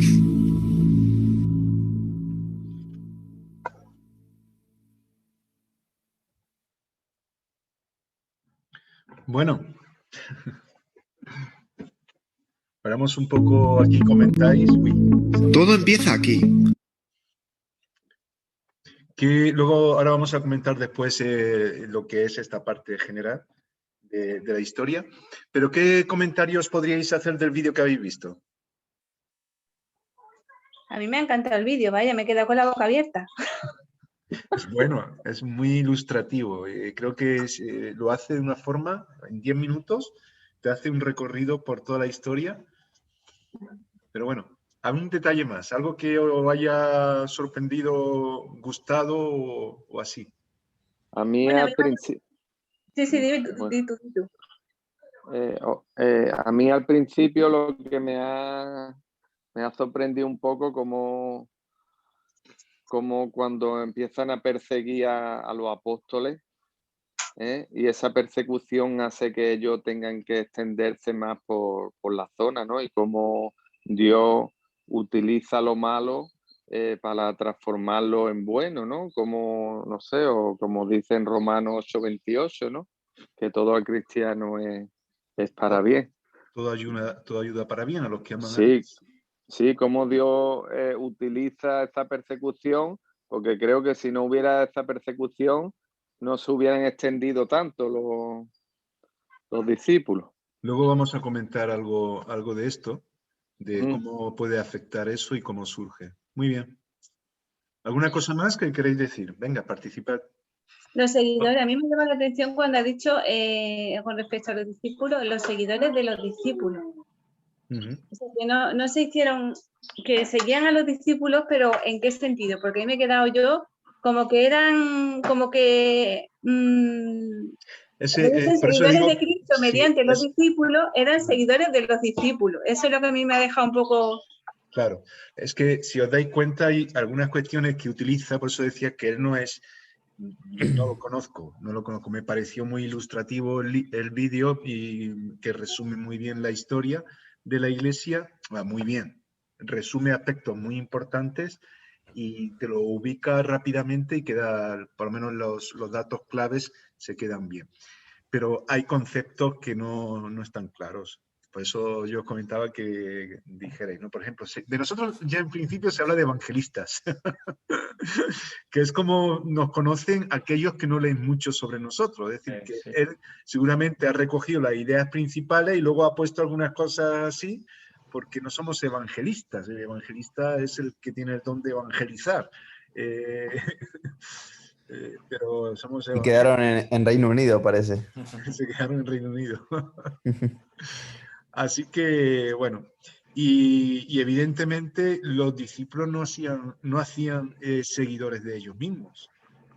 Eva en ese sentido se ha fijado bien en el dato, porque efectivamente, yo cuando veía el vídeo a mí también me chocaba eso, porque claro, esa era la dinámica que se daba en aquel tiempo. Es decir, había personas que eran protagonistas sobre todo la formación que tendrá un aspecto muy importante, la formación de los monasterios, las órdenes mendicantes dentro de la Iglesia Católica, serán elementos usados por Dios para hacer un bien tremendo, no solamente de ayuda humanitaria, sino también en el sentido de enseñar la Biblia, y serían los lugares educativos de aquel tiempo, los centros de enseñanza, los mismos monasterios. Pero claro, ahí surgía una persona que luchaba por algo determinado y que creaba una orden, es decir, los benedictinos, los franciscanos, los dominicos, todos esos tienen unas personas que son los fundadores que siguen y se forma esa orden. Entonces es muy propio decir los seguidores de los apóstoles, los seguidores de los discípulos, pero evidentemente el apóstol Pablo no cree. Por eso a lo mejor hay San Pablo y hay tantos santos. Por eso tanto los católicos. Que por eso a lo mejor los católicos tienen tantos santos, San Pablo, San... Bueno, Bueno, eso es otra historia, esa es otra historia, no tiene que ver tanto porque no todos los santos en ese sentido canonizados por la Iglesia Católica tienen seguidores necesariamente. Pero bueno, hay una dinámica dentro de la teología católica que sí vemos que es muy curiosa, pero bueno, eso es otro tema, y es cómo se intenta relacionar a todas las personas con un tipo de santo, con un tipo de virgen, o con un tipo de Cristo, como si estuviéramos hablando del horóscopo. Es decir, hay muchas personas que piensan que si es de tal signo zodiacal, pues van a ocurrir una serie de cosas, le va a ayudar esto, le va a ayudar lo otro, y hay muchas personas que cuando tú le dices algo de un santo, pues son devotos de un santo determinado. Y de hecho, en España, igual que en otros sitios, los patrones y patronas son santos o vírgenes o cristos que se identifican con un lugar determinado. En Málaga, ¿cuál es la patrona? No me acuerdo yo mismo. San Ciriaco y Santa Paula es lo Es que que... no, no sé. no sé, no me acuerdo. Hay un día eso que creo que en agosto y dicen San Ciriaco y Santa Paula o algo así. Es que no tengo ni idea, vaya. Yo no sé, la verdad es que ahora mismo lo he dicho porque pensaba que vosotros lo sabíais. ¿Cómo? La Virgen de la Victoria, me parece a mí que Sí, es. no, la Virgen de la Victoria, sí, eso es. ¿No? Sí, creo que sí, que es la Virgen de la Victoria, sí. Y si os vais, por ejemplo, yo soy de Granada. En Granada, la patrona es la Virgen de las Angustias. Y por eso casi todo el mundo, antes, ahora ya no tanto, pero antes que había mucha influencia en este sentido, tenía el nombre de Angustias. María Angustias. En Cartagena, por ejemplo, que estuve allí un tiempo de pastor, era la Caridad, la Virgen de la Caridad. Y allí había un montón de mujeres que se llamaban Caridad. ¿Y cuántas Marías? ¿No, Eva? No hay, aunque tu nombre no es por eso. Pero no, ¿cuántas? mi nombre no es por eso. No, claro, por eso digo, tu nombre no es por eso porque la historia lo sé. Pero ¿cuántas Marías no hay en España por la Virgen María, realmente? Y todas, y así podíamos entrar, que es una forma, porque fijaros que incluso antes en España se celebraba no tanto el cumpleaños, sino el santo. Y antes lo que se celebraba más, pues, en fin, el día de San José, todos los pepes, el día de Carmen, pues todas las... Y se celebraban los días de los santos de una forma muy especial. ¿Qué hace eso? Relacionar a las personas con un tipo de línea católica, por este caso son, en ese sentido, como decía antes, como en cuanto al zodiaco.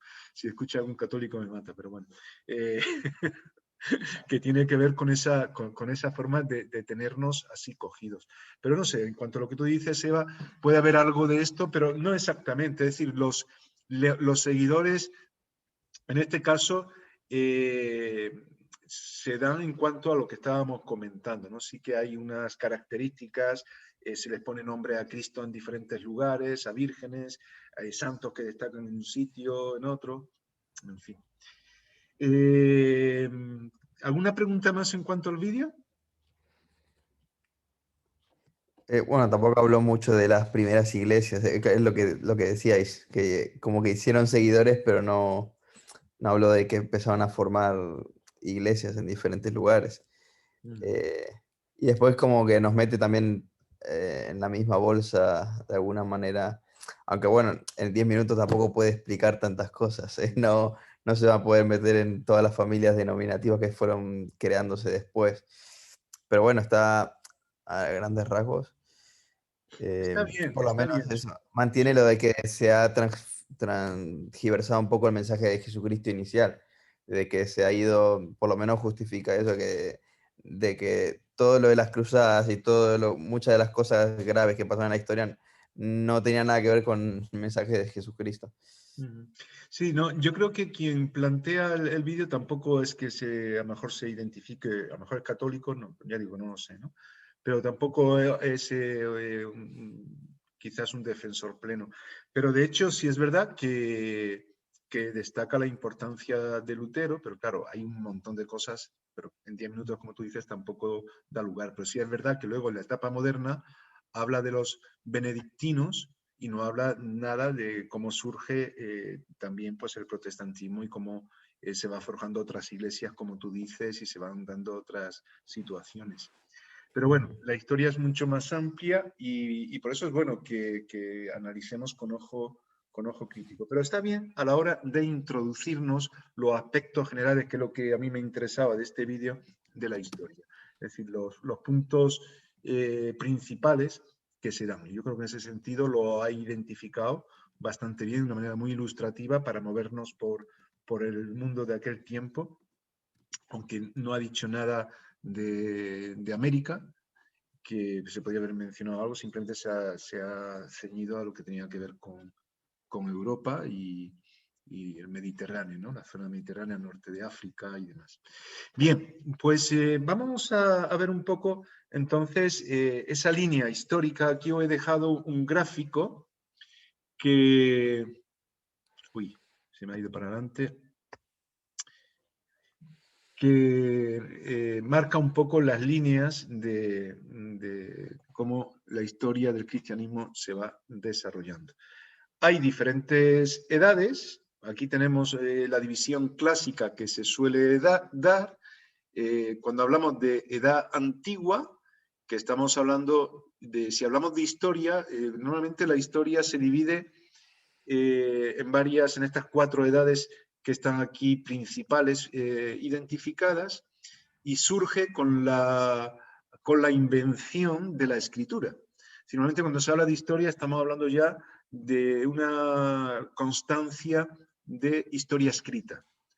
Cuando es antes del invento de la escritura o de que haya documentos escritos, se habla de prehistoria, que ya es otra cuestión. Y bueno, nosotros no vamos a meternos ahora en todo ese tema, sino que nos vamos a ir a la historia y concretamente nos vamos a ir a lo que tiene que ver con el desarrollo de la Iglesia.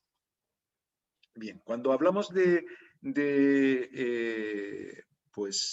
edad antigua, estamos hablando ya del tiempo de Jesucristo. Edad antigua tiene que ver, es un tiempo muy, muy amplio, pero bueno, vamos a ver cómo a partir, es decir, no nos vamos a meter ahora en toda la etapa antigua, donde está el Antiguo Testamento, sino vamos a irnos a partir de Jesucristo, y vamos a ver un poco las diferentes líneas que hay. Cuando hablamos de la edad antigua, estamos dentro del cristianismo, estamos hablando ya de la Iglesia apostólica. Vamos a ver también la iglesia perseguida y vamos a ver la iglesia imperial. Estos 3 nombres los pongo porque son los que está utilizando el autor del libro que tenéis que ver. En realidad no habla de edad antigua y no sé si menciona de paso la edad media, pero él hace una división un poco curiosa, un poco diferente. A partir de Jesucristo, es cuando podríamos decir que empieza la Iglesia como tal, y a partir del 476, que es cuando cae el Imperio Romano, recordad, de Occidente, es cuando se abre la Edad Media. Y la Edad Media va a estar caracterizada por una serie de cuestiones que tiene que ver con pequeños reinos, que tiene que ver con el desarrollo feudal, que tiene que ver con una iglesia que está muy unida a los reyes para conseguir ciertas cosas. De hecho, se habla en este tiempo de la época más desértica de la iglesia, pero es una época en la que se puede ver también, porque Dios es real a lo largo de toda la historia, porque Dios no se desentiende de nosotros, y en el medievo podemos ver también, vamos a identificar esos momentos en los que Él obra de avivamiento y donde se ven todas esas situaciones en las que la iglesia reacciona para hacer la voluntad de Dios. Antes del medievo, fijaros que el autor del libro habla de la iglesia perseguida. Y bueno, antes yo creo que se mencionó algo en el vídeo introductorio que hemos visto, y cómo se persiguió rápidamente a la Iglesia. Pero es muy, muy curioso cómo en la persecución, que antes Antonio estaba también señalando algo de esto, cómo en la persecución surge también volverse a Dios, ¿no? Ese en Romanos 8:28 que él citaba. Y luego va a aparecer lo que el autor llama la Iglesia imperial, es decir, la Iglesia organizada por los emperadores. Especialmente aquí él hace referencia a Constantino el Grande, que ahora veremos algo de esto. Pero claro, la caída del Imperio Romano hace que se disemine todo y que se formen pequeños reinos, y empezamos ya con esa Edad Media donde vamos a ver que hay un declive, pero al mismo tiempo resurgimiento. Y eso va a llegar hasta lo que se conoce como la Edad Moderna, que es cuando comienza el Renacimiento. Y esa fecha suele ser el 1492. El autor suele dar otras fechas ahí también, pero bueno, suele cambiar un poco esto y habla de otras, por ejemplo, la caída de Bizancio para hacer una diferencia. Utiliza también la guerra de los 30 años para hacer otra diferencia, que son sucesos importantes, aunque para crear divisiones históricas quizás no sea lo más adecuado. En 1492 también nos vamos a dar cuenta que va a ser muy especial para iniciar la Edad Moderna en cuanto a que se descubre América. Tenemos la invención de la imprenta, que todo eso va a ayudar para difundir el saber, los conocimientos y, cómo no, también la palabra de Dios, que será una de las causas de que la Reforma Protestante pudiera desarrollarse de una manera pues muy adecuada. Y se llega hasta la Revolución, se van formando van cayendo los feudos y se van formando naciones, lugares más amplios, con identidades más concretas, con un idioma, con una cultura, y así pues vamos a llegar al año 1789 con la Revolución Francesa, que es cuando se suele iniciar, se suele conocer el inicio de la Edad Contemporánea. Y ahí es donde podemos hablar ya de una iglesia pues moderna y contemporánea, con las denominaciones que se van a ir formando durante la Edad Moderna. A partir de la Reforma se formarán diferentes tipos de iglesias, y en la Edad Contemporánea vamos a ver pues ya un movimiento muy convulso. De hecho, los historiadores hablan de la posmodernidad ya, pero una posmodernidad donde se dan unas influencias, una filosofía algo diferente. Si bien la etapa, digamos, contemporánea estaba más ligada por la idea de pienso, luego existo, de pienso, luego existo, de Descartes, pues la metamodernidad estará más influida por otro tema, ¿no? Una línea totalmente diferente. Algunos pues siguen ese principio que también se aplica no tanto de pienso, luego existo, sino siento, luego existo. Es decir, el hecho de las emociones, de sentir, de pasarlo bien, de aprovechar el tiempo todo lo que se pueda, ¿no? Y así entraremos en lo que es la posmodernidad o ultramodernidad, metamodernidad, se llama de diferentes cuestiones. Bien, vamos a parar aquí un poco y vamos a intentar definir, cuando estamos hablando de identificar los acontecimientos históricos que podemos llamar avivamientos y que marcan la historia de la Iglesia, vamos a intentar definir un poco todo esto, ¿no? Yo no sé para vosotros, ¿qué sería un avivamiento? ¿Cómo definiríais un avivamiento? ¿Cuándo se da un avivamiento? Me gustaría que hablarais y vamos a ir ajustando cosas, para no hablar yo solo, y ir introduciendo algunos elementos que yo creo que nos van a ayudar. Venga, animaros. Alguien que nos diga qué es un avivamiento en la Iglesia. Quizás también sería interesante tener en cuenta algo. Cuando hablamos de historia de la Iglesia, no es igual que hablar de historia del cristianismo. Está muy relacionado, y de hecho hay muchos libros que utilizan el título de forma indistinta, pero es diferente. Porque cuando hablamos de historia de la Iglesia, normalmente estamos hablando de la historia de la institución de la Iglesia.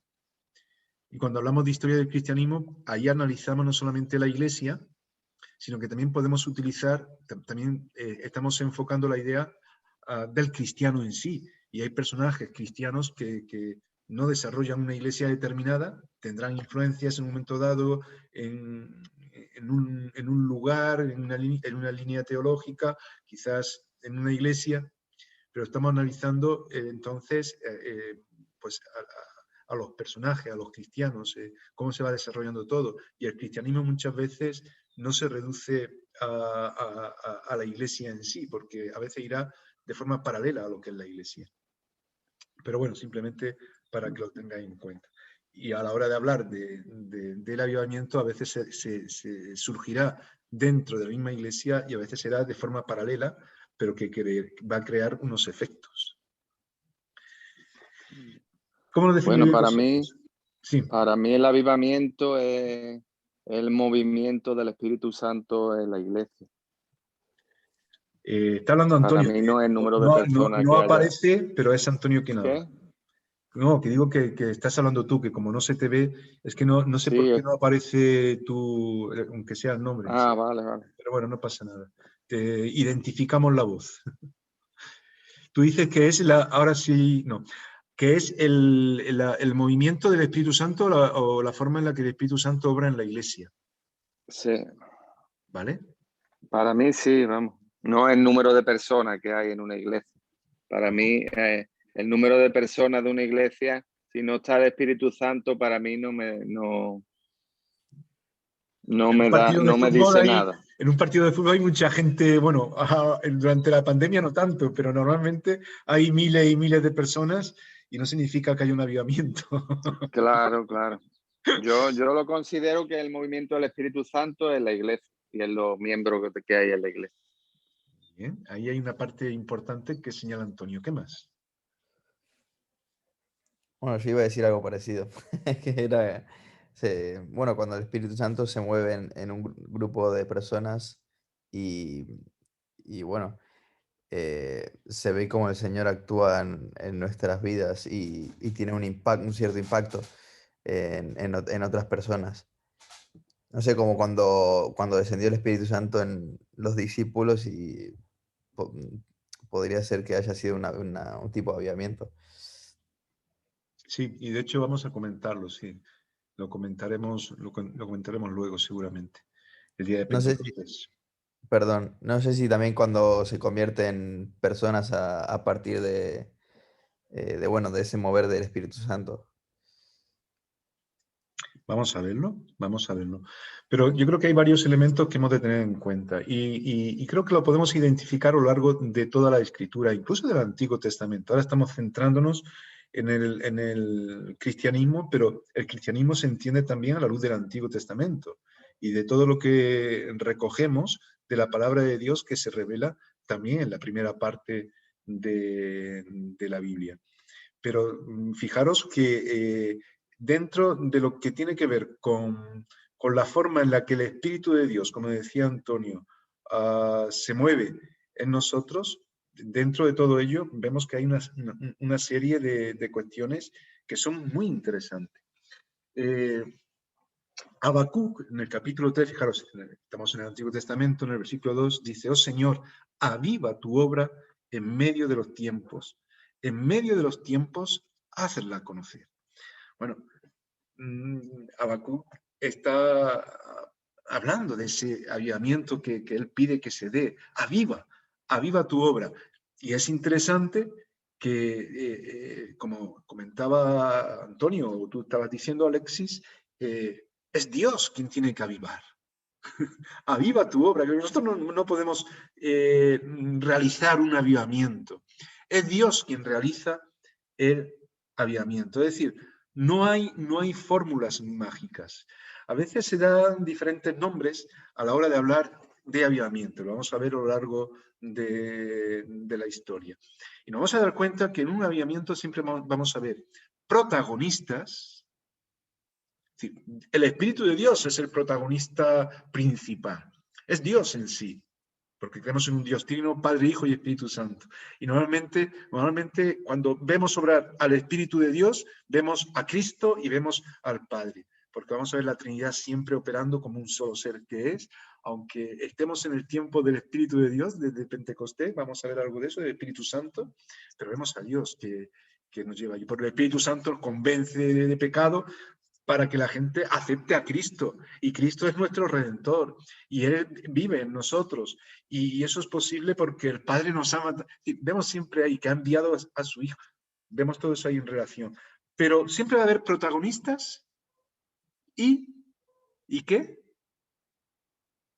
Y antagonistas y contrarios. Siempre. El otro día estaba en un encuentro de pastores y estábamos hablando de que estamos en unos momentos muy especiales, pero que cuando pasamos a un nivel de acercarnos más a Dios, de vivir nuevas cosas de Dios para este tiempo, también se abre otro nivel de oposición, donde el enemigo de Dios también hace sus artimañas para bloquear. Y nos vamos a dar cuenta que en todos los avivamientos siempre hay un avance, pero hay una persecución. Y Antonio mencionaba algo de eso también, cuando decía, sí, es que en el vídeo salía lo de la persecución y así se expandieron por todos lados. ¿Fue la persecución necesaria? Bueno, yo no sé si fue necesaria, pero es que en todo avivamiento siempre hay una persecución. Es decir, que debemos de estar dispuestos a pagar el precio. Y creo que es importante que eso lo entendamos, porque un avivamiento no es vivir en el cielo ya. Y hay personas que piensan, no, es que con todos los problemas que hay en esta iglesia, o que hay en este país, o que hay en este lugar, ¿qué avivamiento?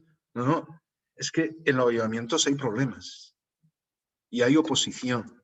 Y hay personas que se van a revelar como obstáculo para que no se desarrolle la obra de Dios. Esas cuestiones siempre se van a dar como elementos que forman parte de ese avivamiento que surge en un momento dado. Hay algunos, y de hecho algunos avivamientos espectaculares que se dieron especialmente pues, en América y demás, se conocen como el gran despertar, es decir, los despertares. Y eso implica también, es una forma de decir que la iglesia está dormida y ha despertado. ¿Pero quién la despierta? Pues vamos a ver que se dan una serie de cuestiones que son muy significativas. Vamos a ver en momentos dados en Inglaterra y en otros sitios personajes como Spurgeon, que es conocido como el príncipe de los predicadores, por la forma de predicar que tenía, pues creó movimientos, pues decir, bueno, los creó él, bueno, Dios lo usó a él. Fue un protagonista de aquel tiempo porque todo el mundo quería ir a escucharle, pero lo que hacía era predicar el evangelio de una forma clarísima, condenando todo lo que tenía que ver con el pecado. Y surgió un despertar. Algunos lo pueden llamar, bueno, restauración. Podría tener que ver con eso también. Pero lo que sí es verdad es que podemos decir que a la hora de estudiar la historia, un avivamiento tiene que ver con que se cumpla lo que Dios quiere. Y Dios quiere que se cumpla ya y siempre, pero va a depender del hombre. Fijaros, esa definición de avivamiento la vemos incluso en la oración modelo del Padre Nuestro, que dice, hágase tu voluntad, ¿cómo dice? En la tierra, así como en el cielo. Como el cielo. Es decir, ¿qué es lo que está diciendo ahí entonces el Señor Jesús cuando está enseñando a orar?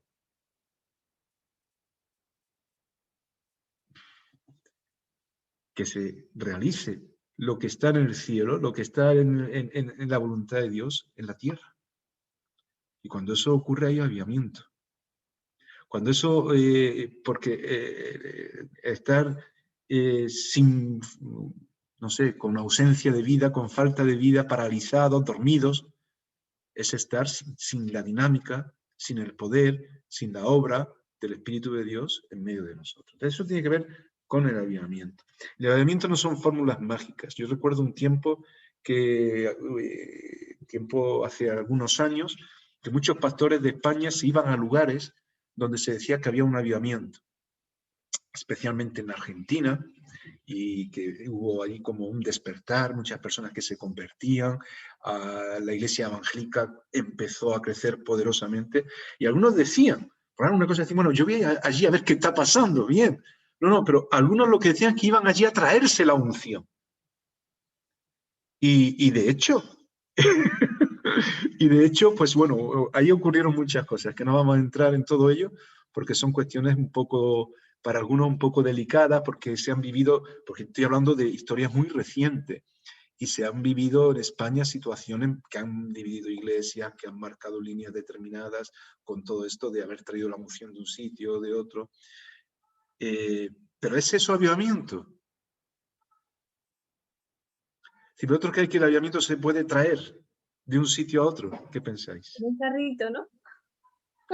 Como llevarlo, sí, en un bolsillo o una cartera. Me traigo de tal sitio el Espíritu Santo para aquí.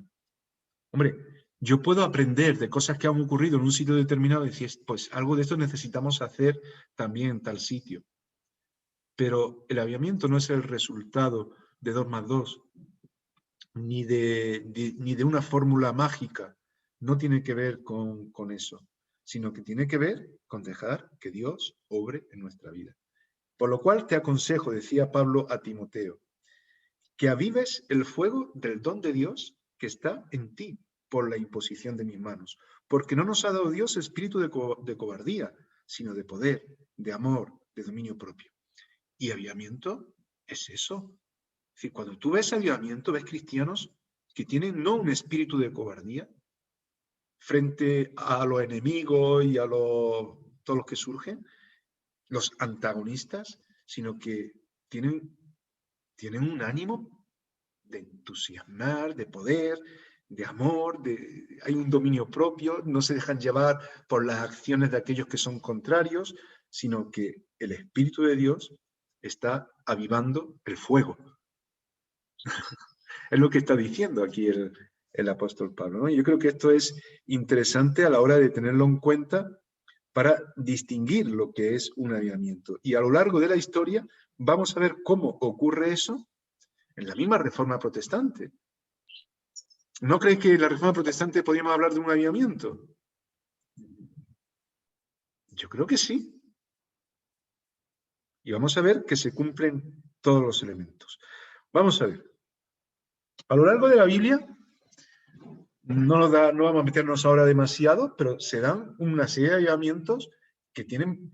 Cuando el pueblo, bueno, incluso antes, es decir, durante los jueces, ahí había personas que llegaba un líder, los tenía uno de los jueces, de los gobernadores, y tenía todo el pueblo bien. Caía el gobernador, caía el pueblo. Pero eran como etapas de avivamiento también. Dios usaba a una persona. Es verdad que muchas veces las personas seguían más al líder más que a Dios y caían.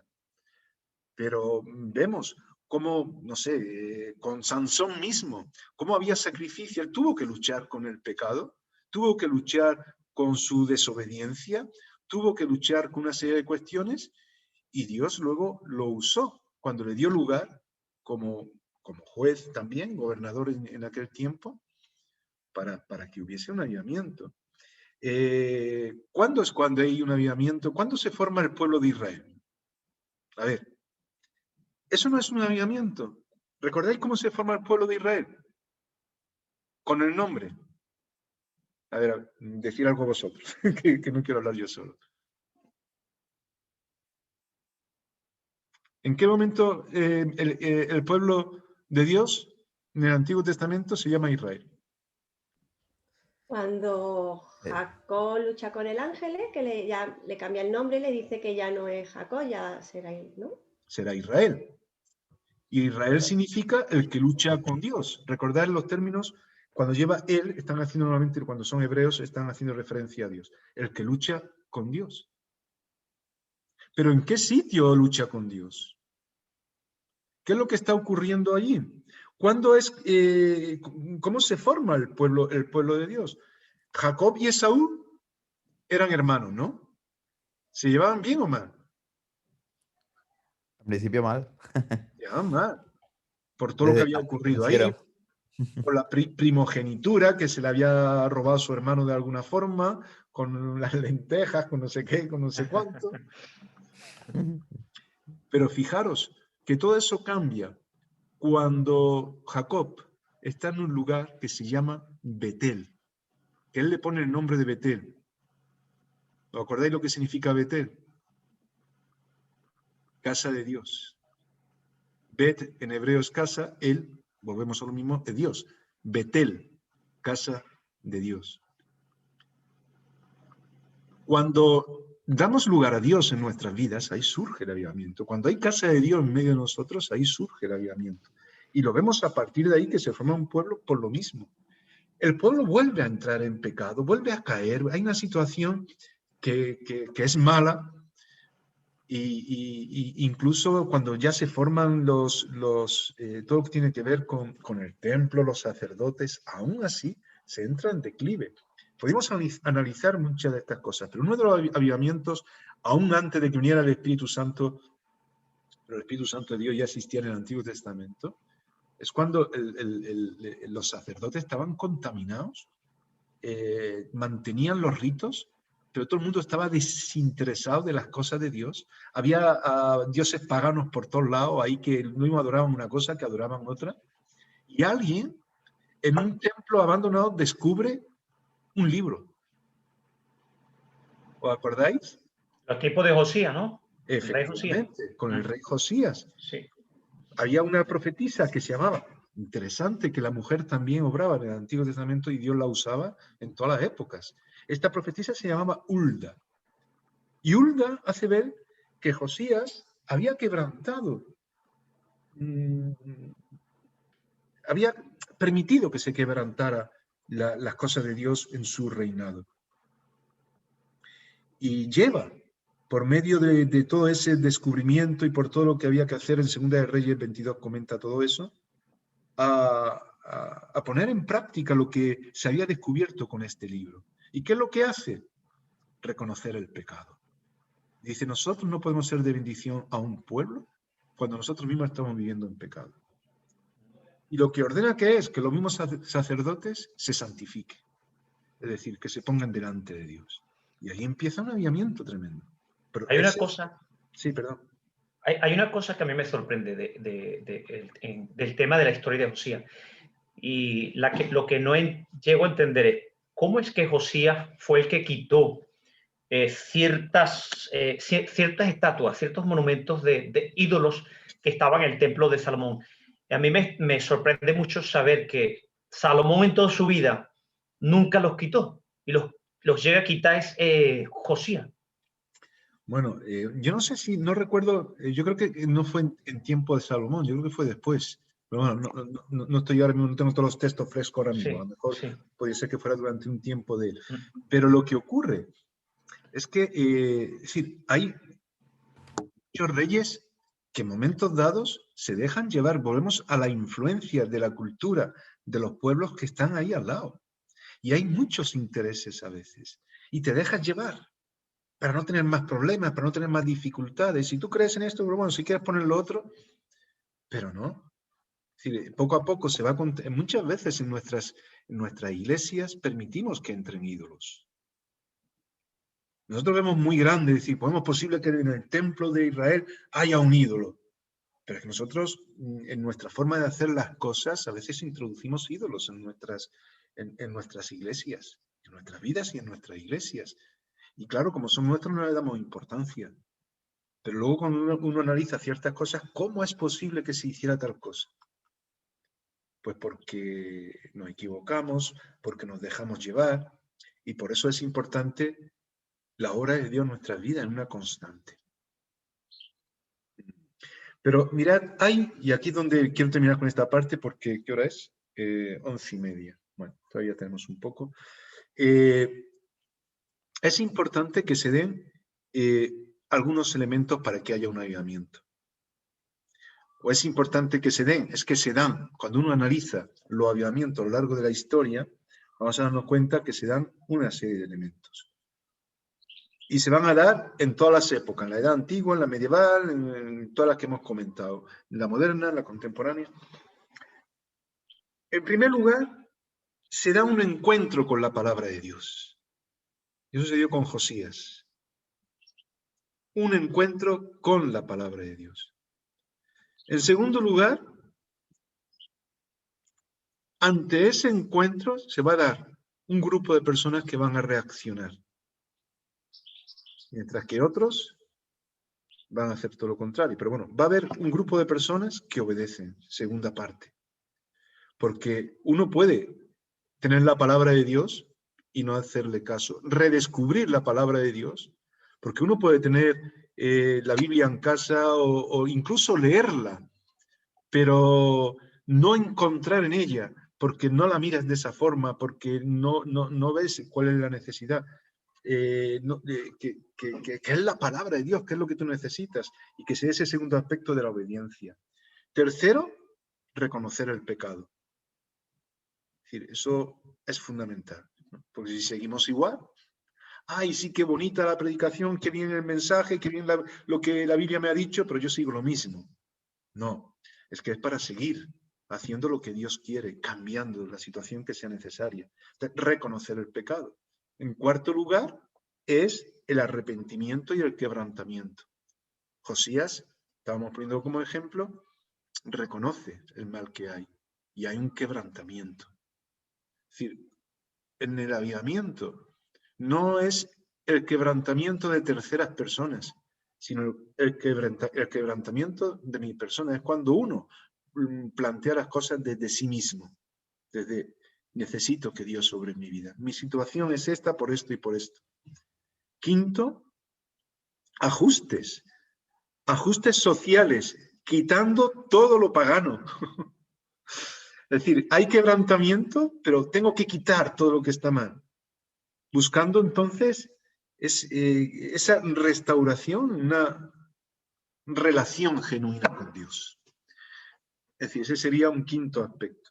Encuentro con la palabra, obediencia, reconocer el pecado, arrepentimiento, ajustar nuestras vidas, quitando todo lo que está mal, tomando decisiones al respecto. Y sexto, que también es importante, es la oración y el esfuerzo. Es decir, mantener una relación con Dios y trabajar. El avivamiento está compuesto por personas que sacrifican su vida, es decir, dan de su tiempo, dan de lo que tienen. No es algo teórico, porque no tendría sentido si no se expresa de una forma vivencial. Y eso lo vamos a ver en lo largo de la historia. Mártires, personas que se entregan, personas que dan testimonio a pesar de la oposición. Y Dios va haciendo cosas increíbles. Va trazando lo que tiene que ver con el reino de Dios a lo largo de toda la historia. Y porque hay personas que dicen, no, es que hay que orar. Claro que hay que orar, pero también hay que trabajar. Hay que evangelizar, vamos a orar para que la gente se convierta, pero vamos a salir a evangelizar. Porque hay muchas personas que están dispuestas a orar, no están dispuestos a hacer nada. Bueno, a lo mejor podemos dividirnos pero tenemos que estar en todo eso. No sé si me explico. Y eso forma parte también del avivamiento que vamos a ver a lo largo de la historia. Quizás podríamos plantearnos en cuanto a esto también varias cuestiones, pero vamos a dejarlo aquí y me gustaría que fuéramos avanzando un poco más. ¿Qué creéis? ¿Nuestro tiempo puede ser un tiempo de avivamiento?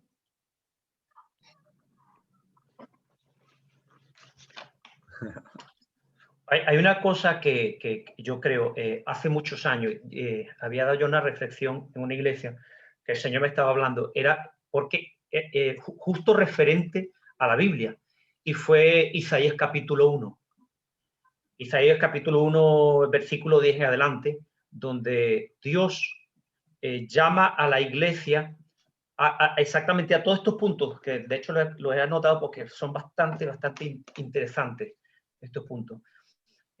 les dice que sus manos están llenas de sangre, que quien les manda pisotear sus atrios, si están... el hecho es que Dios les reclama algo que en sí era una práctica que Dios le había exigido a ellos, ahí.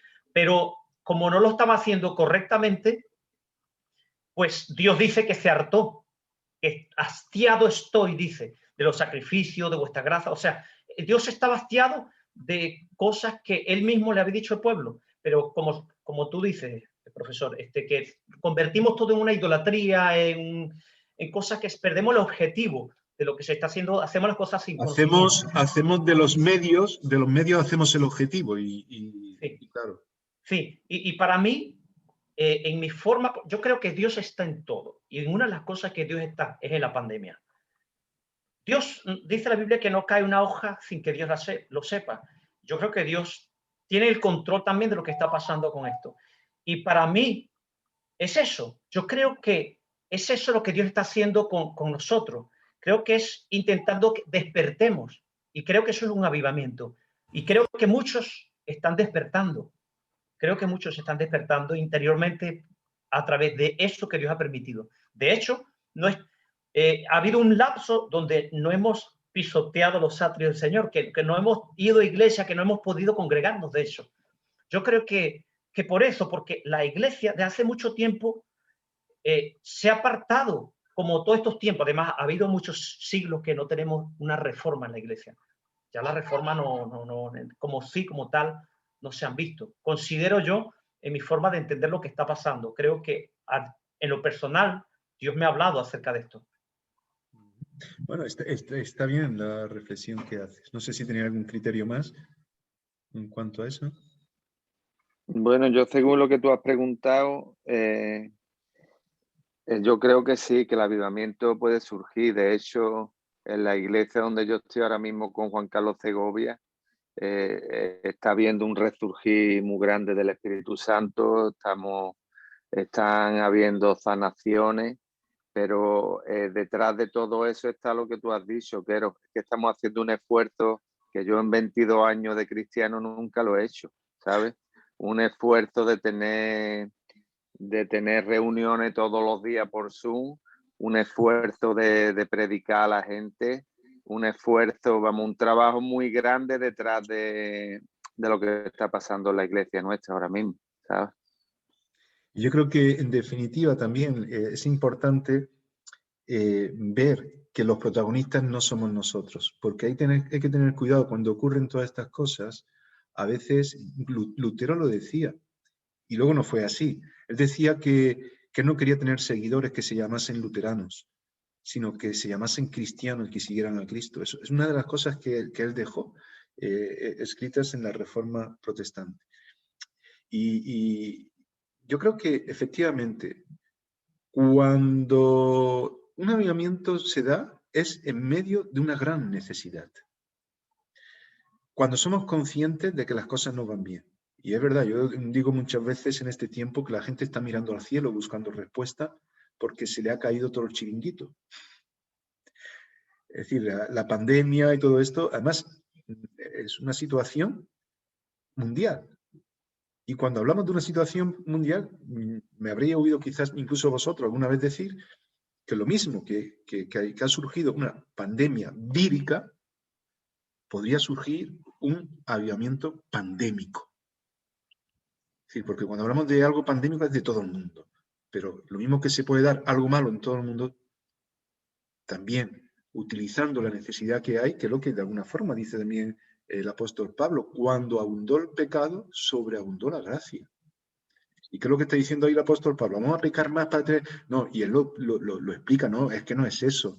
Es que cuando hay más problemas, es que cuando el pecado está haciendo efecto de una manera tan evidente, entonces Dios va a estar ahí de una manera como Él nos ama, Él nos quiere. Y cuando ve todo eso, no se distancia, ¿verdad? Que el pecado nos separa de Dios. Pero Dios está cada vez, cuando hay más así, más cercano en el sentido de darnos más oportunidad para perdonar, salvar y avivar. Y yo creo que efectivamente, en medio de todo esto, como decía Joel, cuando hay toda esa necesidad, es para pararnos y decir, ¿dónde vamos? ¿Pero quiénes nos queremos nosotros? Es que no nos damos cuenta que en un momento dado se puede terminar lo que Dios ha puesto en nuestras manos. Este es el tiempo de saber usar todo lo que Dios nos ha dado. Y en Además, ese quebrantamiento es cuando creo que puede surgir lo demás. Sí. además, Pastor, que en estos meses que hemos tenido de estar en casa, que no ha dado tiempo a pensar y repensar, porque no hemos tenido otra cosa que repensar, hay muchísima gente, lo sé porque yo he hablado con varias personas, que dicen, bueno, es que cuando ya no podía salir, no podía trabajar, no podía hacer nada, es que llegaban a un momento que ellos mismos se daban cuenta de que ellos a sí mismos se habían dejado, y sus pensamientos, sus sentimientos, todo. Y ahí empezaban un poco a mirar al cielo, porque estaban asustados, estaban...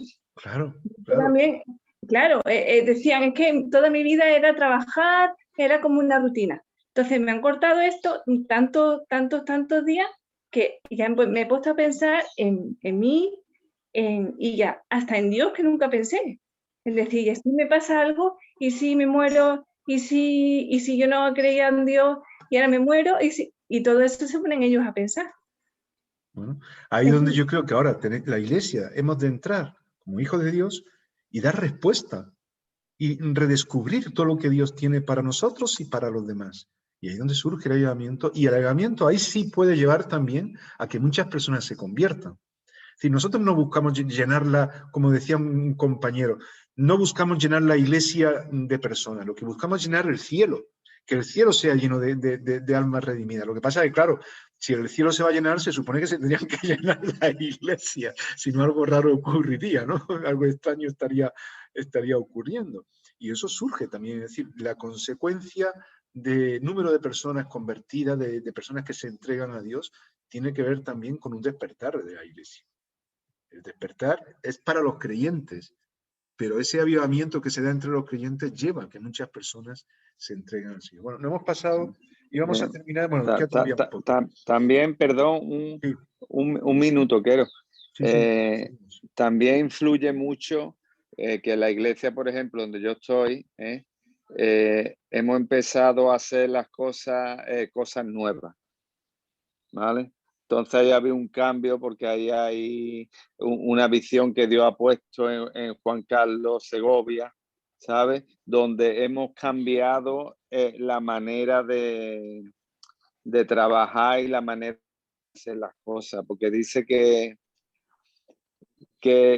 si las cosas, es que no me acuerdo cómo es, pero si todo lo hace igual, nunca tienes cambio. Y claro, para tener cambio tienes que cambiar algo. ¿Sabes? Que eso también es lo que estamos haciendo. Claro.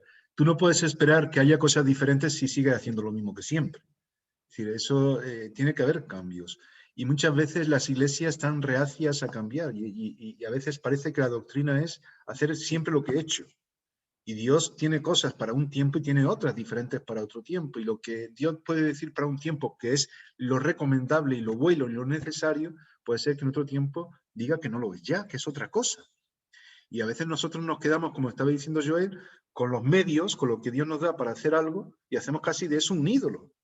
Y no es eso. Eso es para un tiempo, que quizás puede ser válido para otro tiempo, pero quizás ya tiene que añadirse algo o quitar una cosa y poner otra. Es decir, Dios está vivo y tiene que guiarnos en todo eso.